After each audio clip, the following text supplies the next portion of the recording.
experience. You could have at least rolled your windows down, on the way I to did. getting your oil I did changed. do that. Okay, so you made the most out of the situation. Oh, Yes. I've had the sunroof down, been driving around. I hit some golf balls. Let me restate that. I shanked some golf balls this morning. That was a lot of fun. It's always interesting to hit golf balls for the first time. Like I do this, and I won't bore you too much, Sue, because I know I'm that ready. most people. But I have this little area in my basement, and it's very fancy. It's near my cat boxes, and it's just a net, and I kind of chip balls into the net. But then you go to the range, you try to hit real balls, and you're like, wow, I'm not very good. It's been a while since I've done that, and I experienced that. But I was just glad to be outside because it's so darn nice. Now, if I'm not mistaken, if we kind of take a little peek into the weekend. When is it 70? Friday. Friday's like crazy, yes. 70 degrees. And then the bottom drops out again for the weekend. Let's see here. Oh, it does? Yeah, unfortunately. Oh, I don't wanna hear 43 that. on Kidding Saturday and 47 on Sunday. And that's going to be pretty chilly. Okay. For sure. Sunny at 61 tomorrow. Friday, 72 and partly cloudy. You got to love that. The golf courses will be packed on Friday for sure. And we'll be here in the studio. One last Friday before we go out on the road. The tour is about to start here for our fish fries. Ethan, do we have the list of those around here somewhere? Didn't we have that? We do on our email. I think the answer So you to can get that in question just a is- moment. All right, All right, hang on. I'll look it up. Hang on.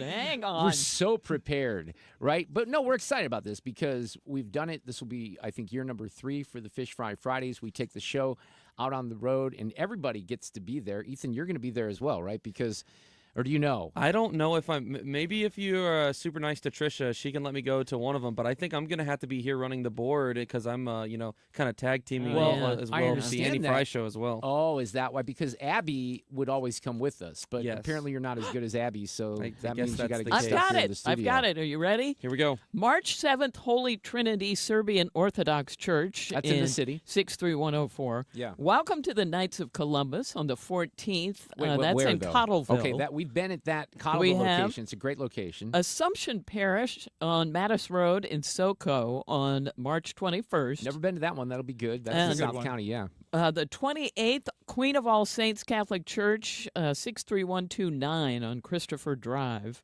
We've been there. I think we've been We there. have, right? haven't we? Sports. We all Yeah. thought about Yeah. that for a minute. And on 4-4, St. Mary Magdalene in Brentwood.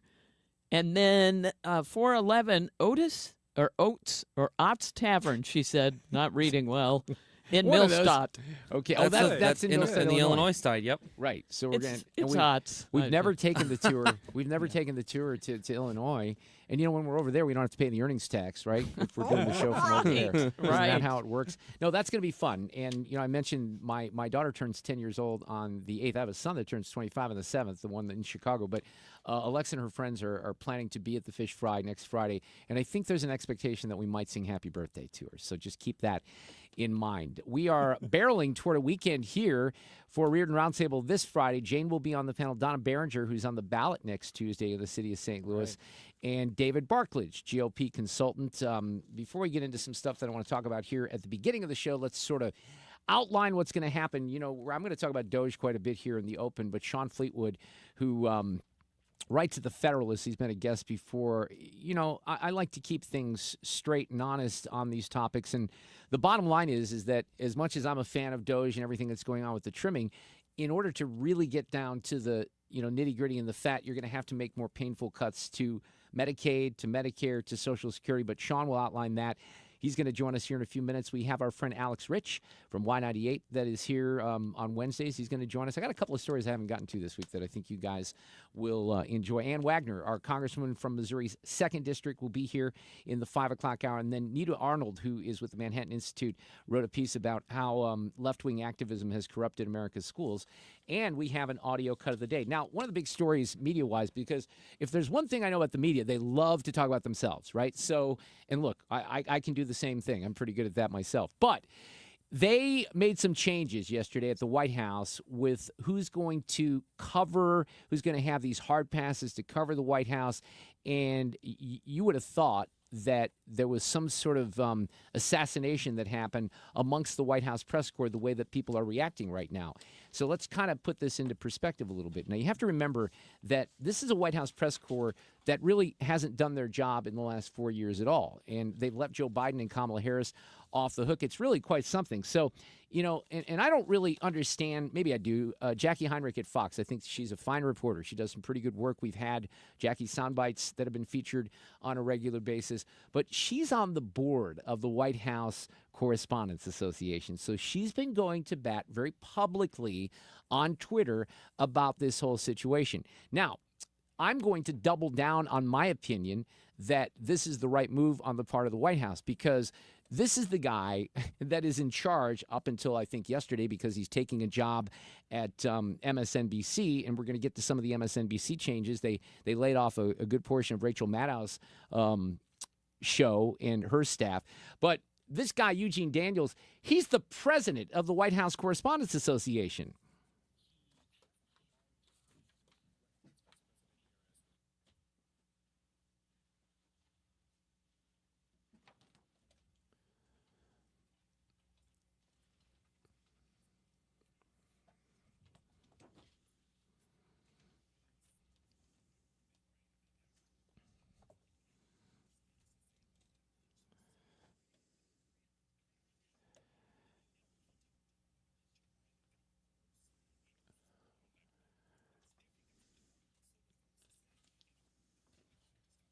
Okay.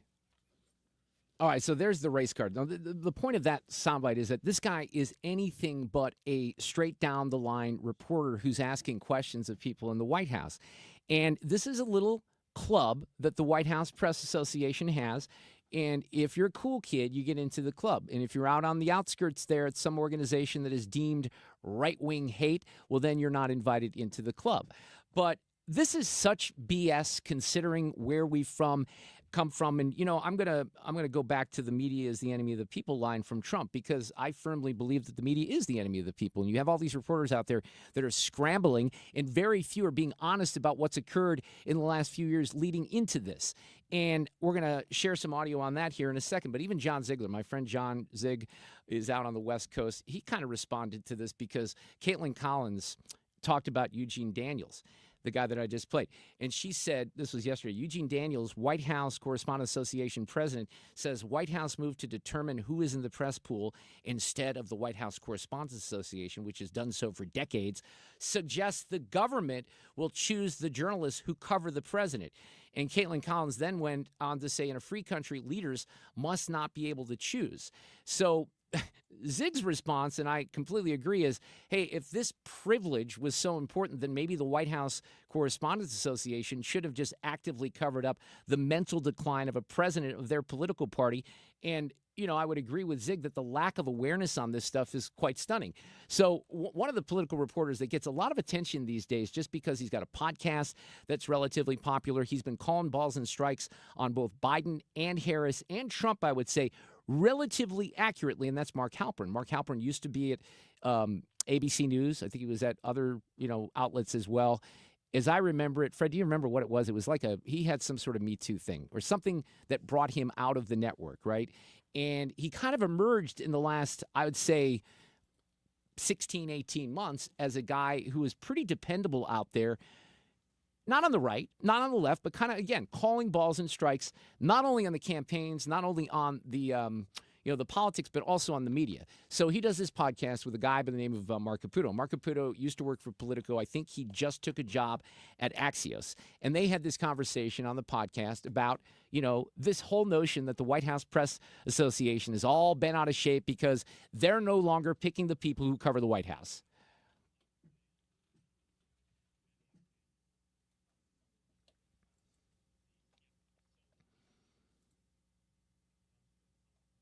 Yeah, that's Mark Caputo. Let's not forget that before KJP, and, KJP was there for a long time. She was there for a lot longer, I think, certainly than people expected, than I expected. Jen Psaki was in that White House briefing room, and she instantly, after she quit, took a gig at MSNBC doing a talk show. She's now been promoted because they got rid of, essentially promoted. She's taking over, I think, a different slot because they got rid of Joy Reid.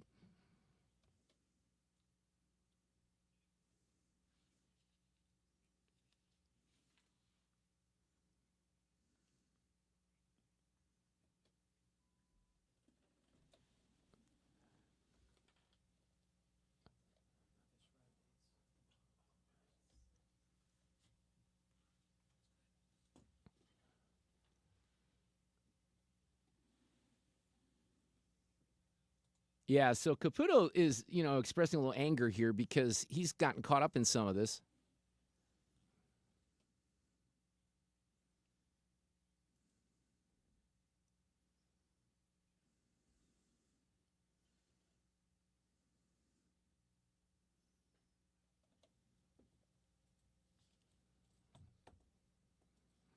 Yeah, keep that in mind. And by the way, I'm going to circle back to that here in a second because it's quite stunning. We have an amazing book announcement from Jake Tapper that kind of ties into all this as well. But then you're going to hear Mark Halperin kind of get in on this.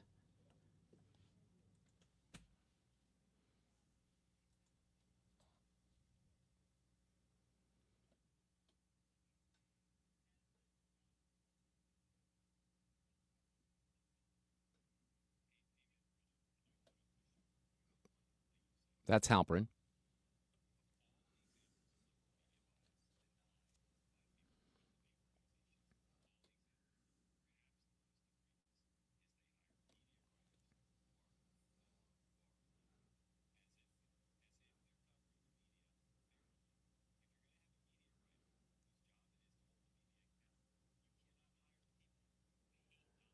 Yeah, Mark Halperin gets it, and Mark Caputo gets it, and they're trying to cover that. And this is what's happening. And you look at the White House Press Correspondents Association. You see this guy Eugene, who's in charge of it. He's the president. Hates Trump. He's made it very clear. Caitlin Collins hates Trump. Jackie Heinrich, she's territorial right now. I think she's a pretty good reporter, but I don't think she's kind of seeing through the trees here on this particular issue. A little bit more from Halperin and Caputo.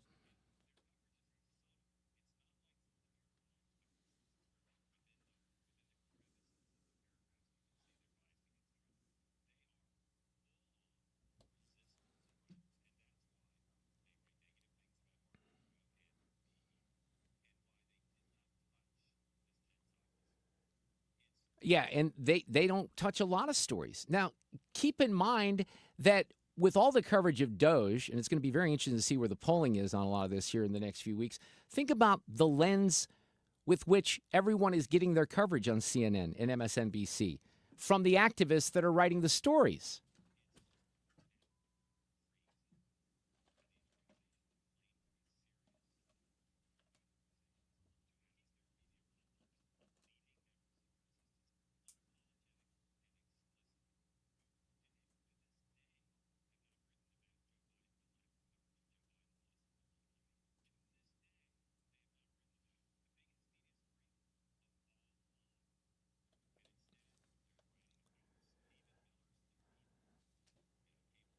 Now, keep in mind, he didn't say it's the biggest story of all time. What he said there, Mark Halperin said it's the biggest media story of all time. And it is. It was an immense cover-up. And everyone is acting like it didn't happen, except for those guys on the podcast. And then there's this. This is just epic. Jake Tapper is writing a book with another dude about the issue that Biden had the cognitive decline. He's literally writing a book. And let's keep in mind that he's on CNN on a regular basis. Here's a little highlight with Laura Trump denying all this was happening at the time.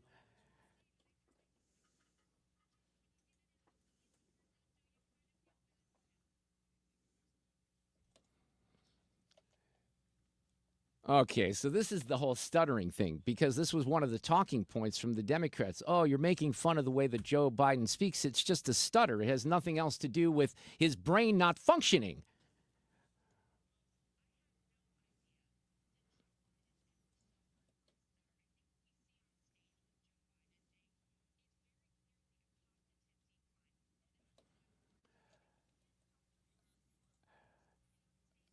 Yeah, listen to this. He's indignant. He doesn't want to hear about it. This is last year.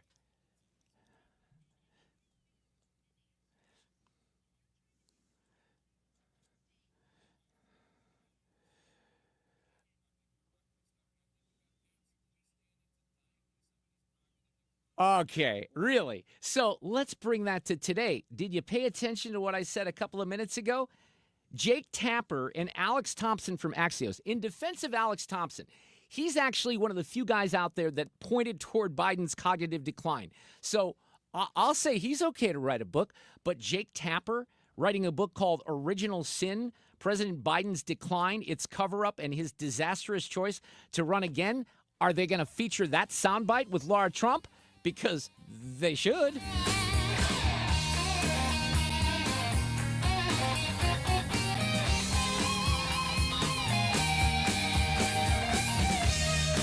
Dependable traffic on 97.1 FM Talk. There is an accident northbound 67 if you are headed into Alton. This accident is just south of Red School Road, and they have had the northbound lanes closed and have been rerouting traffic onto Lindbergh in that area. So that is a delay. Now, we also have a jam westbound on the Poplar Street Bridge. If you're headed in from Illinois, if you're headed into Illinois, just some moderate volume. Now, westbound 44 is jammed. This is from the Stan Musial Veterans Memorial Bridge to the 55 split where we've got road work blocking a lane. And northbound 270 is a slow go, headed especially in the right lanes for 70. Southbound slowing at Page, and then just some moderate volume that goes down through the Clayton Road overpass. Southbound 55 slowing at Rivas Barracks. Westbound 44, that's a slow go right at 270. I'm Sue Thomas, and that's traffic on 97.1 FM Talk.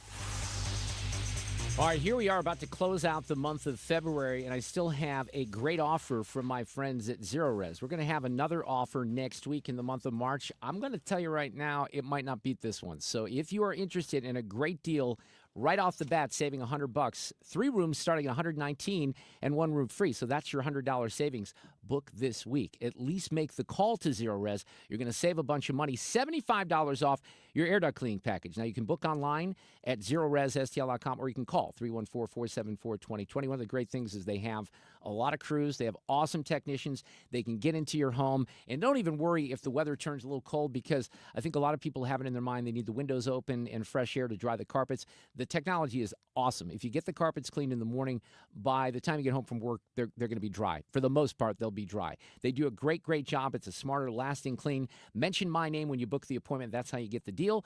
And you can do it online at ZeroResSTL.com. 3 rooms starting at $119. They're going to toss in 1 room for free and $75 off your air duct cleaning package when you mention my name or 97.1 FM Talk. Call 314-474-2020 or book online at ZeroResSTL.com. Ever feel like there aren't enough hours in the day? If you get busy or miss your favorite show, don't worry. With Rewind, available exclusively on the free Odyssey app, you can stream your favorite shows on demand. You know your day is better with us. Get the news that matters to you from the local voices you trust. No matter what you're up to, give it a try. To get started, download the free Odyssey app and search for your station. That's AUDACY. The colder weather is here, and my friends at Hanson's Tree Service want to offer you a 10% winter discount for all tree care scheduled between January and March of next year. Mark Cox here. Call now. Get your spot secured. Also, when it comes to winter plant health care, it's a great time to get one of their arborists over. Have them to prescribe the best treatment options for your trees during the fall and winter season. Tell them you heard Mark Cox talking about it. Schedule your appointment today at hansonstree.com. Do you ever wonder if you've saved enough to retire? Discover how you could make your money go a lot further in retirement in a 3-hour adult education class called Retirement Planning 101. Hey guys, it's Dave Glover here. This one-night class is taught by a fiduciary advisor from Financial and Tax Architects with decades of financial planning experience, and they're held at colleges and libraries throughout St. Louis. You'll learn about reducing your taxes, maximizing your Social Security, paying for health care, and more. There's no cost. We would ask that you bring 3 canned goods that we're going to pass on to the St. Louis Crisis Nursery. So you have 2 jobs when it comes to retirement, in my humble opinion. One is saving the money, putting it away. And then the other, just as important, is how do you take it out and what do you do with it after that? Find out at Retirement Planning 101. Simply call 314-350-8110. Again, no money necessary. 314-350-8110. 350-8110. If you're trying to sell a home, there's only one agent in town that I trust, Mark and Neil Gelman of eXp Realty. My friends Mark and Neil have the best system to connect you to the best qualified buyers, getting your home sold fast and for top dollar. 314-336-1991. Go to thegummanteam.com. It's time for a $98 furnace tune-up. This portion of the show is sponsored by Jerry Kelly Heating and Air. Let's show our appreciation for local heroes. Mark Cox here. Nominate a first responder and their department could get lunch from Grill Master Tony's. I'll personally deliver it. Share their story at 971talk.com. Nominate them today. You're listening to The Mark Reardon Show on 97.1 FM Talk. We got Sue's News for a Wednesday. In the next hour, we always visit on Wednesday afternoon in the 4 o'clock hour with our buddy Alex Rich from Y98. I've got a couple of fun stories outside of politics that will kind of focus in on Congresswoman Ann Wagner in the 5 o'clock hour. Now, we're going to talk about what happened in the House. Here's Mike Johnson. They did pass a blueprint for a budget. We had the requisite number of votes to move this process along, and now passing the budget resolution in the House, it will go to the Senate. This is the first important step and then opening up the reconciliation process. Well, we are going to deliver the America First agenda. We're going to deliver all of it, not just parts of it, and this was the first step in that process. Well, Hakeem Jeffries, the Democrat leader, it's the worst bill ever, right? The House Republican budget resolution will set in motion the largest Medicaid cut in American history. It's outrageous. Children will be devastated, families devastated, people with disabilities devastated, older Americans devastated, hospitals devastated. Everyone's devastated. Slight exaggeration. The other thing, by the way, I saw this today, Sue. Are you planning any kind of summer vacation? You better cancel it. Oh, right. Republicans have ruined all summer vacations. How did they do that? Well, the national parks aren't going to be staffed. The airports aren't going to be staffed. So they're basically advising people now, don't worry about traveling this summer. This is what's outrageous. Yeah, it is. However, sometimes, I've done this for years, talking about fiscal responsibility, and there are things that need to be cut that aren't being cut. And there's also entitlement issues that probably aren't being addressed right now. And Shawn Fleetwood wrote about this in The Federalist. He's with us this afternoon. He's a staff writer at The Federalist. Shawn, welcome back to 97.1 FM Talk. How are you this afternoon? Great to be here. Thanks so much for having me. So what was your impression? I know you wrote about some of the things that happened in the Senate. This is going to kind of go back and forth, and they'll have to figure things out. But are you concerned that what passed in the House last night as a budget blueprint doesn't have enough cuts right now? Yeah, that's kind of my concern and some of the other conservatives that I've been seeing commenting on this. They're proposing at least $1.5 trillion in spending cuts over the next 10 years. But then they also want to, of course, extend President Trump's tax cuts, make those permanent. That would be about $4.5 trillion. And they also want to raise the debt ceiling by $4 trillion, as well as allocate roughly $300 billion for things like border security and energy production and things of that nature. But as others like the Blaze's Daniel Horowitz has pointed out, this is just a very rosy projection of, breaking even or even cutting spending, because it's under the assumption that, we're going to maintain more than 2.5% GDP growth on average over the next 10 years, and that we're not going to encounter any sort of natural disasters, which we know the latter is already a moot point because you have some Republicans talking about shipping federal dollars to California to help with the wildfire recoveries.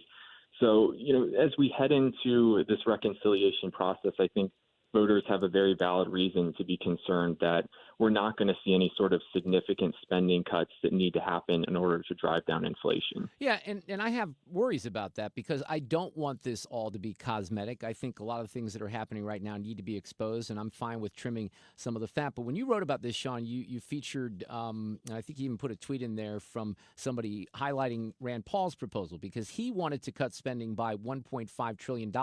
That was voted down 24 to 76 in the Senate. What were the particulars of what Senator Paul was trying to achieve here? Well, so my assessment of that, and this is not me having any sort of insight or anything like that, but if I had to guess, I would just say that Senator Paul, being a fiscal conservative, he wanted to put this out there to just kind of test the waters. Like, okay, let's see how committed Republicans who spent the past 4 years complaining about inflation are about actually cutting spending. And, what we saw, of course, was more than half of the Senate GOP sided with Democrats in voting it down. So, ultimately we'll see what comes out of the House because that's, the body that's driving it at this point. But I think Americans have every right to be concerned about what's going on because, if you're a fan of President Trump and you support him and, I think President Trump has done a great job so far with what he's done since coming back into office. But if you want him to be successful, if you want you as an American to be successful in paying lower costs at the grocery store and for common goods, you should want inflation to go down. And if you want inflation to go down, you should want spending to go down. But what we've seen in Congress over the past several years or decades really is just a complete lack of fiscal responsibility. We're just going to keep funding the system, continue to grow spending, and we'll worry about the crisis whenever it gets here.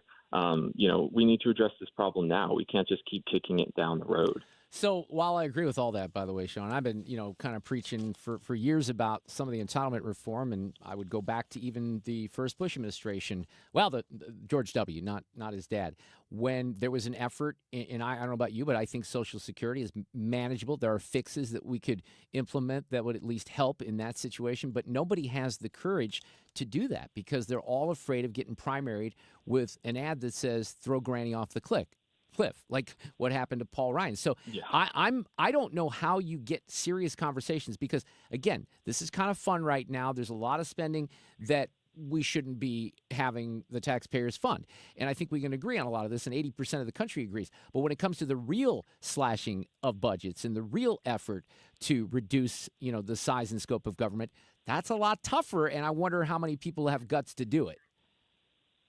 Yeah, exactly. And you even have President Trump, I think at his cabinet meeting today before the press, he said, we're not going to touch Medicaid. Well, we're not even going to entertain potential reforms to that program. I mean, I'm sure that we could find cuts and waste and fraud and abuse and inefficiencies in there somewhere. But the fact that we're just laying down the marker and ceding the ground to Democrats and saying we're not even going to remotely touch this, I mean, I think that's a mistake in the long run. Yeah. Well, it might not even be true, quite honestly, because there are, my understanding, and I'll ask Congressman Wagner about this when she joins me in the 5 o'clock hour, but my understanding is there are some work requirements and things along those lines that would be attached to Medicaid. But yeah, you have to be honest about this, and that's where you would think, and maybe it gets to this point, because look, he's not going to run for re-election. He's got nothing to lose at this point. Actually try to achieve something. The problem is you need all the other folks who are running for re-election to get on board, and that's not going to be easy. Yeah, and I think if you're Donald Trump or you're a Republican who actually cares about the issues that you're campaigning on, there's a real opportunity here to explain to the American people that, the inflation that you're dealing with, the high prices that you're dealing with, the massive spending that we're doing, that all goes back to the massive spending that we're doing on these federal programs and entitlement programs. And that unless we actually make a concrete effort to seek potential reforms for those programs, your cost of living is going to keep getting more expensive. Donald Trump did significantly well, more than the average Republican with young voters. And, I think you could explain to young voters who are, having a difficult time buying a house, getting a family started, and, having to deal with these high costs of living, explain to them that these federal programs that, we're dumping trillions of dollars into year after year, that's a big part of the reason that we're spending so much money at the federal level, and that's contributing to inflation. So it's all about messaging, and if Republicans can do that, I think, they could put forward a path forward to reform some of these programs. But as you mentioned, I think that takes a lot of courage, and I don't think a lot of Republicans have that courage. Shawn, what you said there is so important, and there's always Republicans are really bad at a lot of this, and the Democrats come up with these complaints, and then they're not really good at responding and coming up with easy explanations for people to hear. And I think you're right. There is an opportunity to educate people. One of the problems there would be you got the media that's on the other side that's not going to cooperate, and they're just going to blame Trump for everything. But I would love to see, after all this stuff kind of settles down with the initial cuts of DOGE, some real conversations. Now, some of that's going to have to happen on the defense spending side as well. And I think Trump's admitted that because there's a lot of wasteful spending there. So this is very complicated. We're only in the first month. But like you, I share at least the hope and wish that they can get serious about the rest of this because they kicked the can. They've been kicking the can for so long, and the can is almost unretrievable. That's my concern. Yeah, absolutely. Especially on the defense side of things, we'll see what DOGE finds there and potentially rooting out potential waste there. But I think there's also a bigger point here that it's not about the quantity or the size of your majority in the House or the Senate, but about the quality of Republicans that you have, right? Because you can look in so-called red states all across America where you have a Republican governor, Republican supermajorities in the legislature, And it's the same type of problems where our issues, the issues we care about the most, the establishment is always putting them on the back burner. And I think you saw a good example of this on a different subject in Florida recently, where DeSantis was trying to push forward immigration reforms that would help with Trump's deportation operations. And the GOP legislative leadership said no. And then they put forward their own bill that included significantly weaker provisions than what DeSantis was asking for. That's in, red Florida, where DeSantis won re-election by 20 points in 2022. Republicans have supermajorities in the legislature.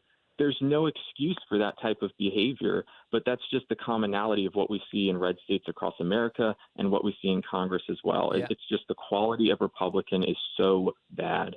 Sometimes that is certainly true. Shawn Fleetwood from The Federalist. Always great to have you on. I appreciate it. Thanks so much, Mark. God bless. All right, take care. There was a cabinet meeting today, and I didn't see, I think they let some cameras in there for a while. Elon was invited to the cabinet meeting, so that was kind of a big deal because he's not a cabinet member. So he talked about, everybody is still talking about this email that goes out to government workers asking them to fill out a little information on what they did last week. And if there's no response, well, we will take that as maybe you don't even exist. I guess it was like last week, the president encouraged me via social and also to be more aggressive. And I was like, okay, yes, sir, Mr. President, we will indeed do that. The president is the commander-in-chief. I do what the president asks. And I said, can we send out an email to everyone just saying, what did you get done last week? And the president said yes, so it did that. We got a partial response. We're going to send another email. But our goal is not to be capricious or unfair. So, he wants to get answers. There you go. Sounds like maybe there's a recognition that the email, I don't know. I don't really have a problem with the email. Everyone's flipping out about the email. Big deal. And I'd love to know how many people really did respond or how many people are ignoring it. But look, on the left, they're not stopping on this. This is the only thing I think they have right now. What is Elon Musk doing in our data? He should not be plowing through the data of ordinary families. What they're doing is just outrageous. It's hurting people. And I think the people in America are going to hate what they're doing, which is cutting people who are working hard and doing very needed jobs that help the American people. If you could speak directly to Elon Musk, what would you say? Yeah, there you go. That's how they feel. You That's like that great. one there? No. But it's nonsensical. The people are trying to find waste. That's it. It's supposed to benefit everybody. And when they just blanketly say things like Schumer, oh, it's going to hurt people. How about you just let it go for a minute it's and the find sky is out? falling. Yeah, it's the fear tactic. This really, it's all they have because they don't have the numbers and, they seemingly can't do anything procedurally here to stop any of this. But Elon even says, look, he's getting death threats right now. Cannot sustain as a country a $2 trillion deficit. It's not an optional thing. It is an essential thing. That's the reason I'm here, and taking a lot of flack and getting a lot of death threats. By the way, I mean, I'd like to stack them up, But if we don't do this, America will go bankrupt, and obviously that can only be done with the support of everyone in this room. So it's interesting because there's so much anger about Elon. That's where it's all directed. President Musk, Elon's this unelected bureaucrat, nonstop complaining, and it's it sounds like the guy is just trying to do what the president is asking. And it's also very fascinating, and this is, I don't think we're going to change this at all, but the notion that he's doing this for his personal gain is the most baffling thing ever. What Yes. I think I have some Jennings audio from CNN last night because they were kind of hitting on this front too, that this is, he's personally gaining from this, and I guess they like to point toward, well, look, his company does have government contracts, certainly, because of SpaceX. But this was some woman on CNN last night. Jennings didn't have too much of it. I have an idea for them. Why don't they cut the $15 billion that Musk has received in federal funding? I mean, if what would he you like cares, to cut specifically?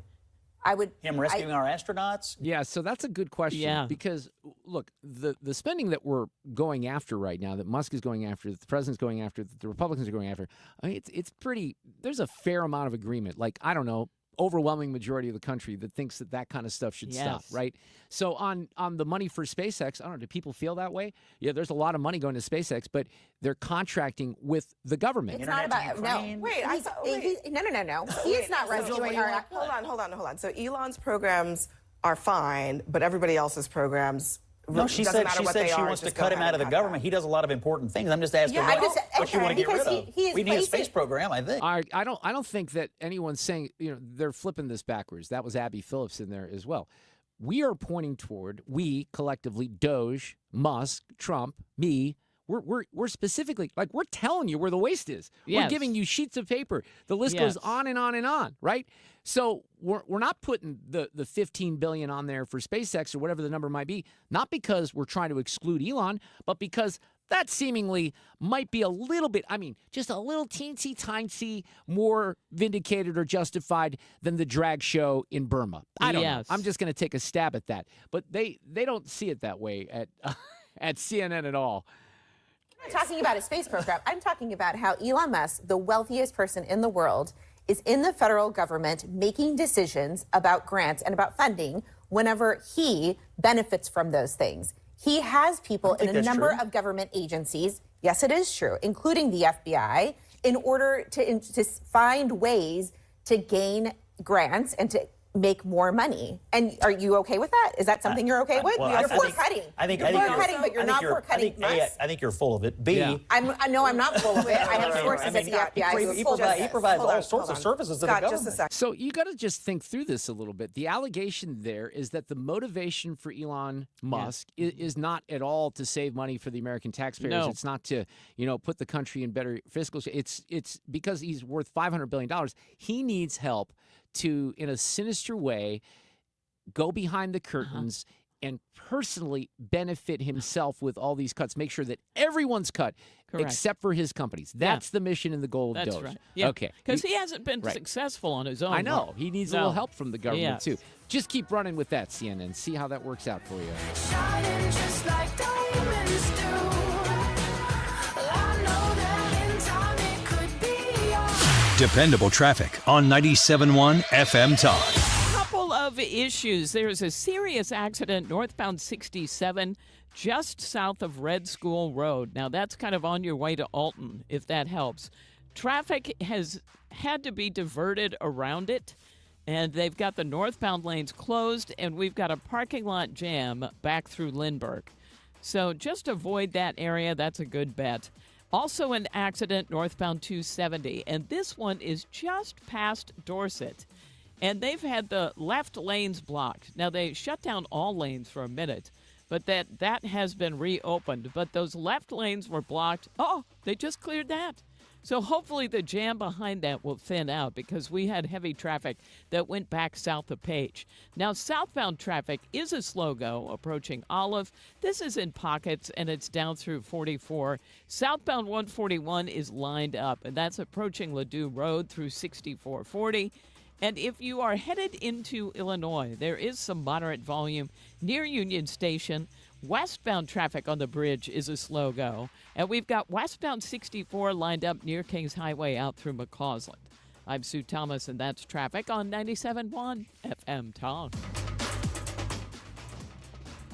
Sponsored by Robert Half. 9 out of 10 hiring managers are having difficulty hiring. Robert Half is here to help. Our recruiting professionals utilize an award-winning AI to connect businesses with highly skilled talent. At Robert Half, we know talent. Visit roberthalf.com/talent today. If better health, more energy, and detoxing your body are some of your priorities this year, get Active Liver today and start the year off knowing you're giving your liver some well-deserved relief. You can find Active Liver in stores at your local CVS or online at Amazon or NewNordicUSA.com. I feel as like just yesterday we were celebrating the 30th anniversary of Banner Construction here in St. Louis, and that was in 2023. Here we are a couple years later. They're still going very, very strong.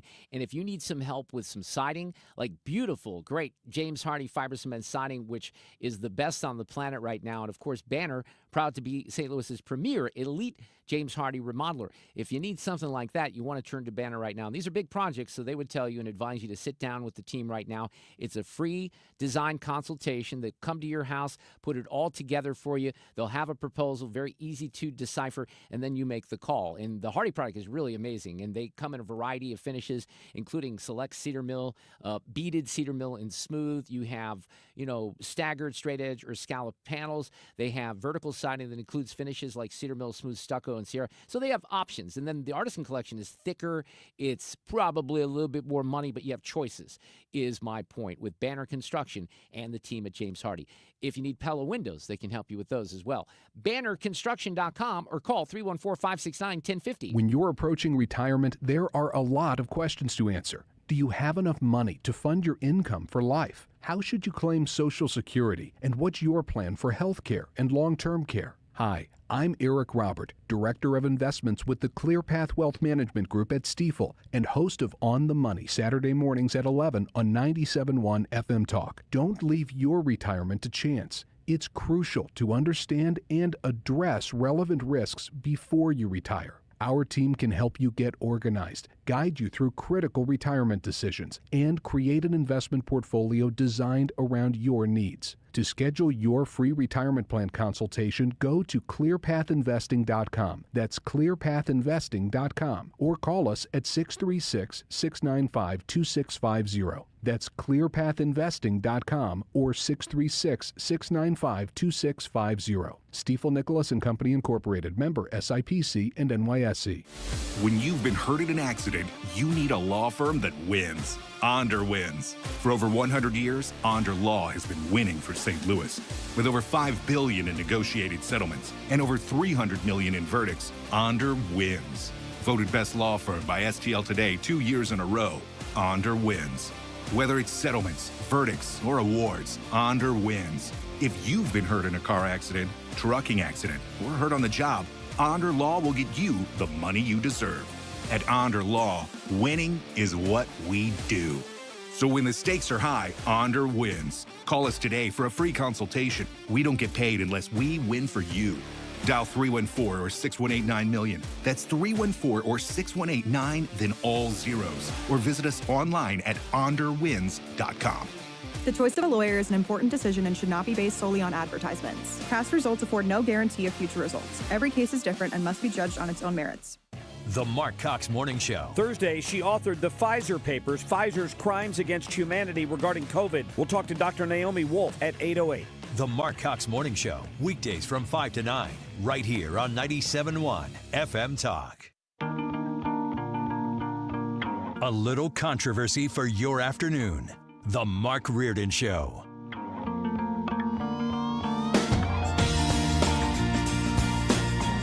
We got Sue's News coming up in the next hour, and then our friend Alex Rich from Y98 visits on a Wednesday afternoon. I thought this was interesting. I was going through the X, formerly Twitter, this morning, and I follow Molly Hemingway, who is a great pundit, and she's been on with us many times before. And I don't know off the top of my head what ages her children are, but this is what she said. The first two questions, one of my children was asked at an appointment this morning to get cleared for sports, and they gave them, I don't know if this, it looks like it was on the computer, so you had to actually fill out, the answers here. So here's the question. This is for like a kid's sports team, right? I'm guessing high school. Please choose the option that best describes you. Male, female, transgender, male to female, transgender, female to male, gender nonconforming, something else other, prefer not to answer. Great. Here's the next one. Please choose the option that best describes you. Second choices here. Homosexual, gay, or lesbian, straight or heterosexual, bisexual, queer, pansexual, and or questioning, something else other, asexual, prefer not to answer. These are kids. Kids? These are kids. Yeah, right. Like, what does that have to do with anything? I have no idea. I really don't know what's going on there, but that's just weird. I'm guessing that I'm going to have to deal with some of this stuff as my daughter gets older as well. And, yesterday we were talking, Sue, I thought this was rather interesting, and I think you will too. I'm hoping the audience will. I have all the ratings for the network news shows. And, Joy Reid was canned because she's black, right? You know that. And they replaced her with two African-Americans and a Latinx, so it had to be racism that was involved there. But when you look at the numbers here that are out, I'm dying. I'm going to give you some comparisons. So Will Cain's show, which is on right now, okay? And that's a new show. Yeah. He had 2 point. He's gotten. This is. I'm going to give you total audience. I can give you the 25-54 breakdown, but this is total audience, right? 2.7 million. Nicole Wallace on at the same time, 1 million. CNN, Jake Tapper, 607,000. CNN gets crushed in here. I think maybe the perception would be Wow. that CNN does better than MSNBC. They do not under most circumstances. So the 5 gets 4.6 million viewers, almost 4.7. Nicole Wallace in that hour gets 1 million, so she stays pretty firm there. Jake Tapper goes up just a little bit in that hour, 722,000. Brett Baer has 3.4 million, so the 5 actually does really, really well. Brett Baer dips down to 3.4. Ari Melber on MSNBC has less than 1 million viewers, and Wolf Blitzer has 540,000. That's stunning. That's nothing in the Wow. cable newsroom. So then you go to 6 p.m. when I get off the air here. The Ingram Angle, 3.4 million for Laura. Joy Reid was 778,000. So, and that was, by the way, significantly down from before the election. Aaron Burnett, 550,000. So even Joy Reid was beating Aaron Burnett. Jesse Waters, primetime, 3.7 million. Jen Psaki, 784,000. Anderson Cooper, 636. Hannity, 3 million. Ooh, Jesse's beating Shawn. That's interesting. Jesse's getting the biggest audience out of anyone right now. Hannity's got 3 million. Rachel Maddow, 1.8 million. Rachel Maddow is the only person that really does perform on MSNBC. Caitlin Collins, 519,000. Then Gutfeld. Now, keep in mind, these are late-night numbers. So late-night numbers, you know, the number might be less than, for example, what Hannity or Jesse Waters is. But for that time slot, it's still a big number. Gutfeld, 3 million. Lawrence O'Donnell, 1.2. Abby Phillip, and, you know, I feel bad for Abby because our friend Scott Jennings is on with Abby all the time. 504,000 people watching it. And then if you look at the numbers in the demo, they're quite stunning, too, because, you know, you always want to go for 25-54. So that's quite staggering. And I don't, you know, I wish I had the numbers off the top of my head for Gutfeld versus Colbert and Jimmy Fallon and stuff. But, you know, and I think I mentioned this last week, Variety magazine, which is one of the two big Hollywood trade publications, there's Variety and the Hollywood Reporter, they did a big cover piece on Gutfeld and how successful his show is compared, which I think they owed him that because, you know, you talk about Colbert and Fallon and Jimmy Kimmel crying all the time, and look, the biggest numbers by far, he smokes them too. It's not even close. Sue's News is coming up in the 4 o'clock hour. Alex Rich from Y98 will visit with him. We got Ann Wagner after 5.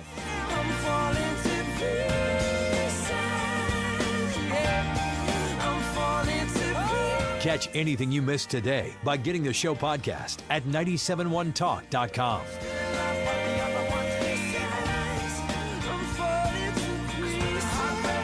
Dependable traffic on 97.1 FM Talk. Several issues on the roads tonight, and the couple of stalls. One is eastbound 70 at the Blanchette Bridge. Another one southbound 270 south of Ladue Road. Watch for that one in the right lane. By the way, southbound 141 is just jammed, approaching Ladue Road down through 64. Big issue tonight has been this accident on northbound 67 headed into Alton. And it's an accident that was so severe they had to close down both northbound lanes. Traffic is being diverted. We've got a parking lot jam back past Lindbergh. Also, an accident earlier on northbound 270 past Dorset. Well, that one has been cleared, but it left us with a jam that is still partially unwinding. And southbound 270 is lined up from Page down through that incident at Stall at Ladue Road. Now, westbound 6440, that's Kings Highway out through McCausland. 70 has some moderate volume out of the city. We've got 55 with slow pockets south of Arsenal through Revis Barracks. Eastbound 40 lining up near Jefferson across the Poplar Street Bridge. There's some volume westbound as well. And northbound 55 is pretty slow, headed for the bridge. I'm Sue Thomas, and that's traffic on 97.1 FM Talk. All right, let's talk about real estate right now. It's still kind of a weird market, very weird because of supply and demand, and things have shifted in the last couple of years. And the Gelman team, Mark and Neil with eXp Realty, they can guide you through all of the tricky waters out there. And one of the things that we like to point out on their website, which is thegelmanteam.com. The website, by the way, it's fantastic. It has got all kinds of information up there. You can even access, you know, some of the property searches and find homes for sale on their website. You can see, you know, particular areas, Chesterfield, Clayton, Webster, Glendale, Kirkwood, Ladue, you name it. They have the zip codes where they have homes for sale and available. But if you need to put them to work for you, maybe one of the questions you would have is, how much would I list my home for? Well, before you even contact them, You can skip this step here that I'm going to advise you on. But if you want to take this step, go to the website, thegelmanteam.com. You'll see sometimes it's on the top of the page, sometimes on the bottom. It says, what's the current real value of your home? You fill in the information. They kick it back to you. It's a pretty accurate number for what you would list your house for or your condo tomorrow with the Gelman team. And if you need their help, call them, 314-336-1991,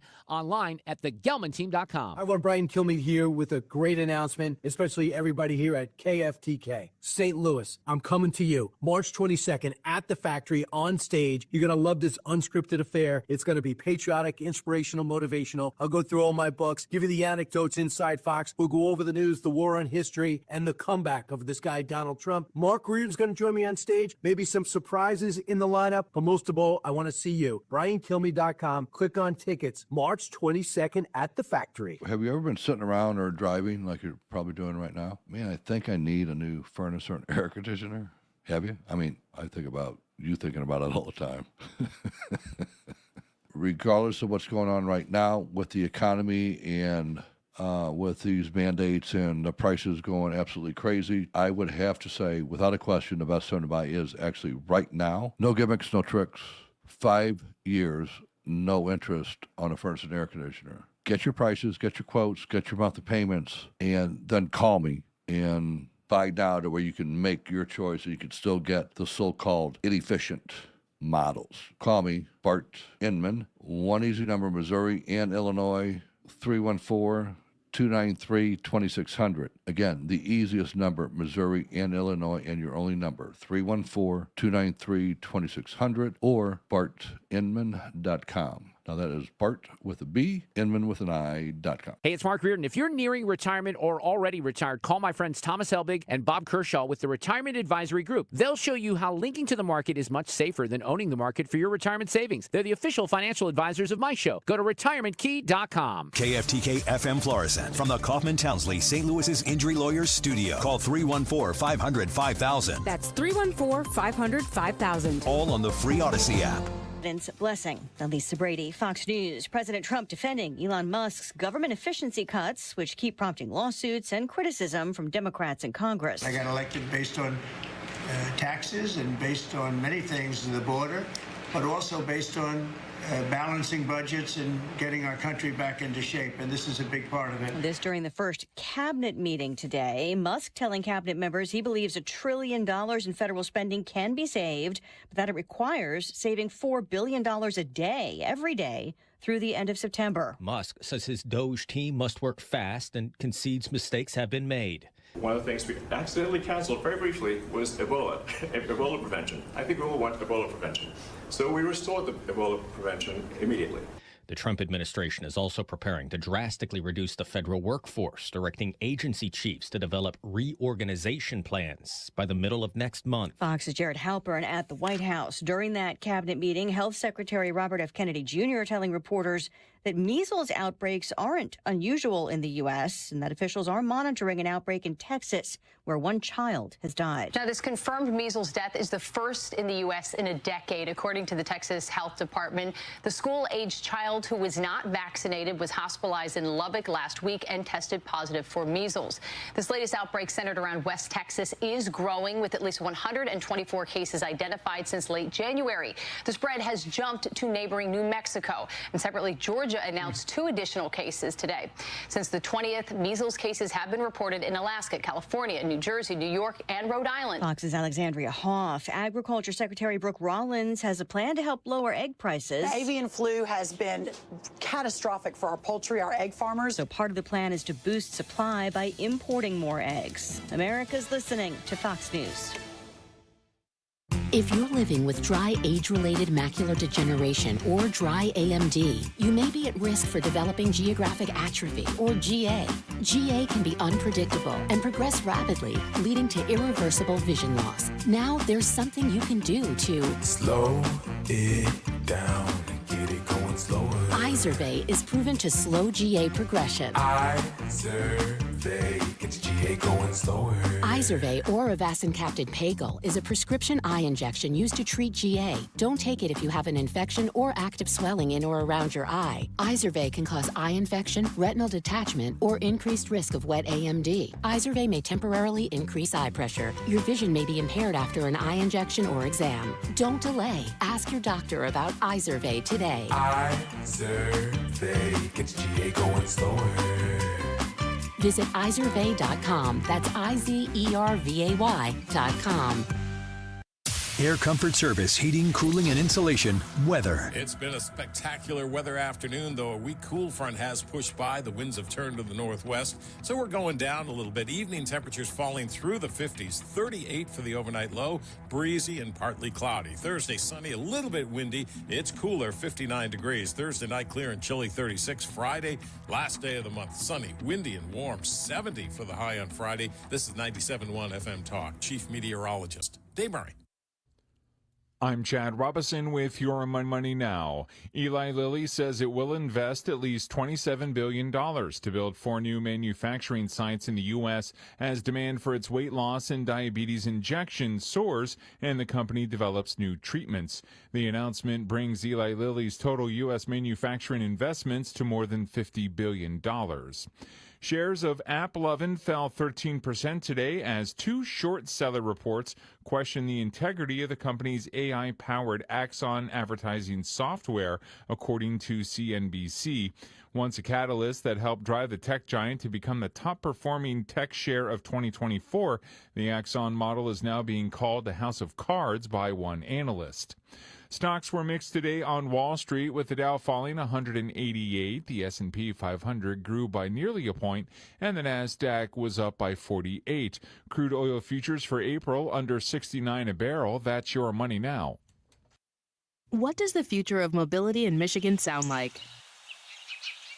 That's the sound of new EV charging stations at our state parks. That's the sound of over $20 billion in new investments to produce EVs and batteries in Michigan. And that's the silence of Michigan's new En-Road wireless charging system. Discover all the ways MEDC is driving next-gen mobility in Michigan at michiganbusiness.org. What if your limited inventory had unlimited potential? What if your biggest risk was not taking one? What if you could make every move matter? Bank of America's business solutions can help bring your biggest what-ifs within reach. Find out how our digital tools, cutting-edge insights, and trusted expertise can work for your business. What would you like the power to do? Visit bankofamerica.com/banking for business to learn more. Bank of America is proud to be the official bank. This hour of the Mark Reardon Show is sponsored by Gamma Tree Experts. Your trees deserve the best care. Call Gamma Tree Experts. All right, let's talk about Michael's Flooring Outlet. I love Mike Reynolds. He's become a friend over the years, and we put his team to work last fall on some awesome flooring projects. And if you need help with a flooring project, maybe you have carpeting that's old and worn out, you want to replace that. Maybe it's a situation where you have carpeting and it's old and worn out, you want to put hard flooring in. How do you decide what's the best product? Mohawk is a great product. You can kind of get guided into a long line of product options that have different price points with the team at Michael's Flooring Outlet. They're there for you 6 days a week as well. I always say go into one of the 3 locations, Old Town St. Peters, Darden Prairie, West County on Olive. Talk to one of the staff members. They have a ton of experience in this industry. It can actually be overwhelming, the amount of products that are available for you, but you're going to find one that's right for your situation. And what I learned in the fall in particular is you can do this on a budget, and the flooring will look spectacular. Get with Michael's today. IGotFloored.com is a great website, or swing into one of the 3 locations that are open every day except for Sunday in Old Town St. Peters, Darden Prairie, and in West County on Olive. IGotFloored.com. Public schools, like public libraries, should be free and open to all. Open enrollment allows parents to choose the school that's the best fit for their children.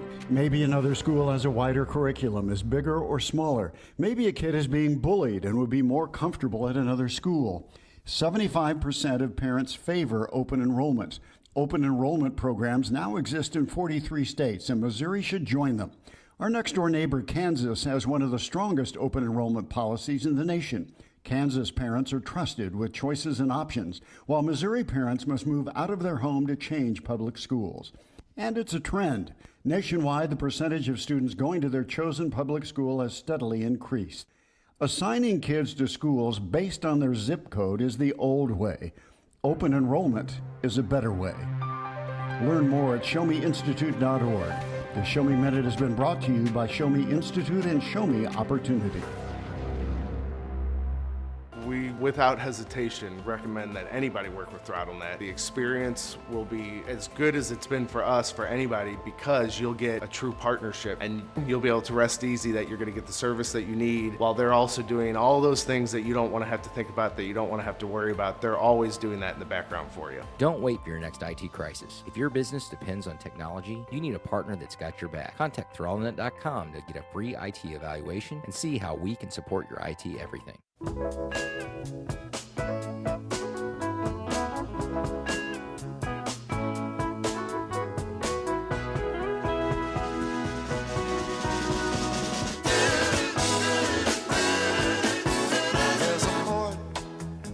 Can you name the band here by any chance? You know the song, of course. Can Brandy you name who did it? Fred, you got this one? I forgot. No. Looking Glass. Looking Glass. You know, it's Yes. funny because I should have done this. I should have pulled this here. By the way, let's say hello to our friend Alex Rich from Y98.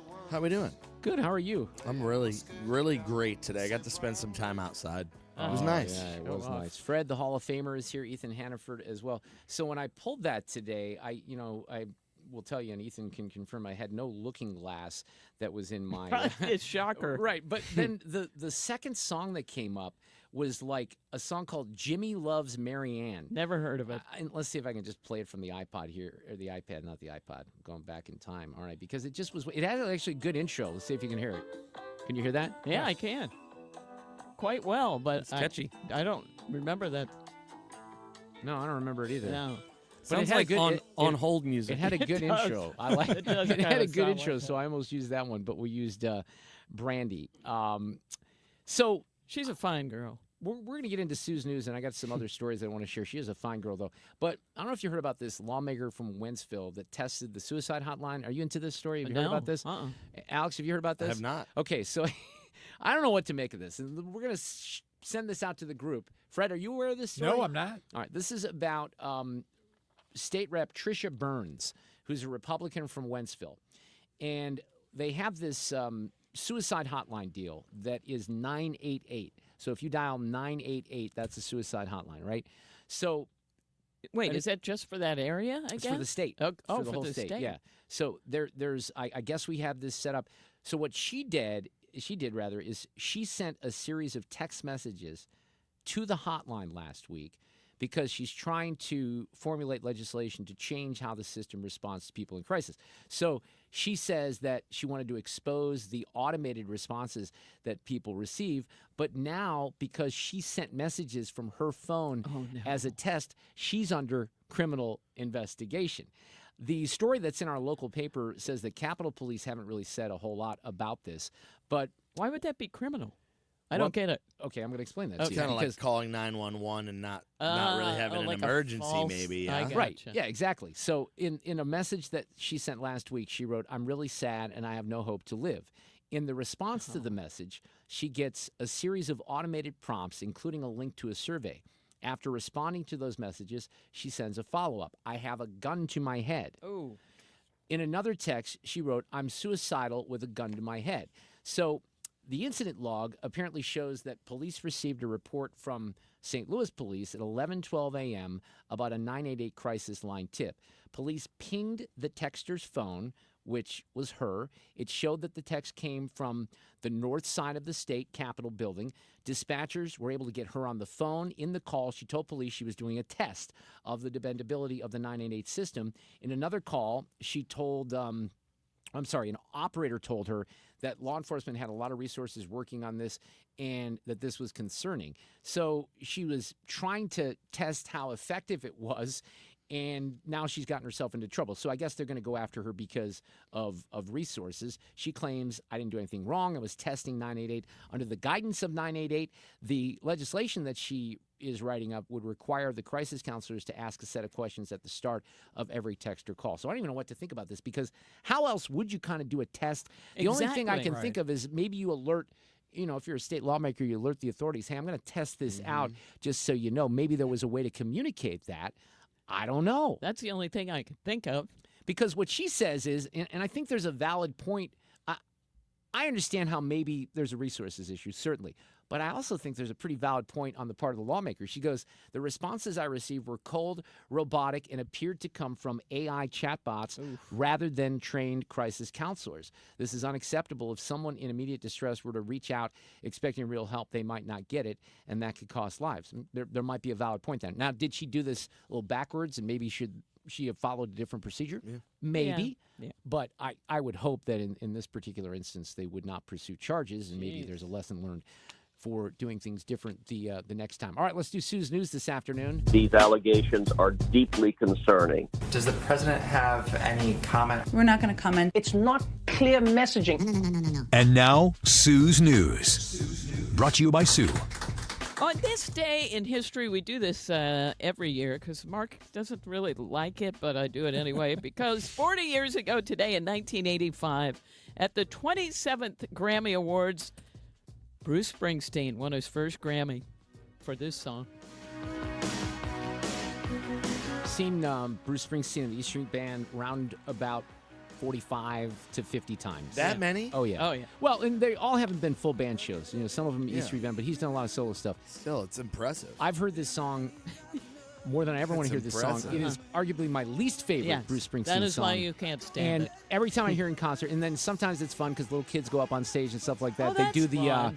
The whole dance that, what's her name did in the video, because it was Courtney Cox that was in the video for this, right? But yeah, as big a fan as I am, I don't care. If I never hear that song again, Sue, damn it. Thank you very much. Until next year. You're right, welcome. Exactly. Yes, once a year. But it was 1985 being 40 years ago that kind of threw me off today. You know what I'm saying? You know what's interesting about that song? There are a lot. Alex, you probably know this. There are a lot of young, I'm talking teen, 20-somethings that are still inspired by Springsteen. And a lot of alternative acts have covered that song in very unique ways. Like, stripped it down, slowed it down, stuff like fun. that. Yeah. So that's kind of been interesting. Well, and then it was 28 years ago today when this song by Eric Clapton won 3 Grammy Awards in 1997.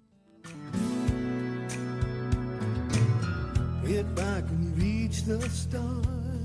You don't hate this one, do you? I like this. And, I would argue in the past year, I've gone into a more serious Eric Clapton mode. Oh, that's interesting. About 6 months ago, I started listening to, I don't know, it was something that John Lamping might have said. I was playing the song The Core. I think you like that song.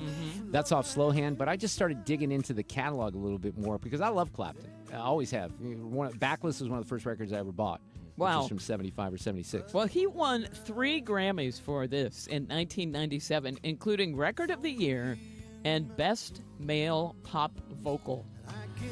Back when you hear a song that won a Grammy Award and you don't understand the lyrics, you'd actually be able to hear the lyrics. Yes. Time has gone by there. Yeah. Pop, though. That you said it was the pop category. Pop, that kind of got my attention. It's adjusted slightly. Well, in honor of our friend George Gray, I wanted to mention this today because The Price is Right celebrates its 10,000th show today, and it is the longest-running game show in U.S. history. I don't think I knew that. How about that?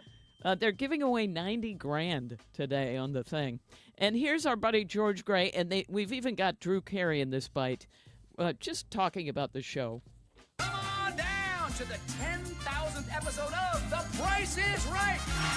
We're giving away a lot of money today. $90,000. Started in 1972. I watched it in college, and Price is Right just stood out because there was people going bananas. Oh my God!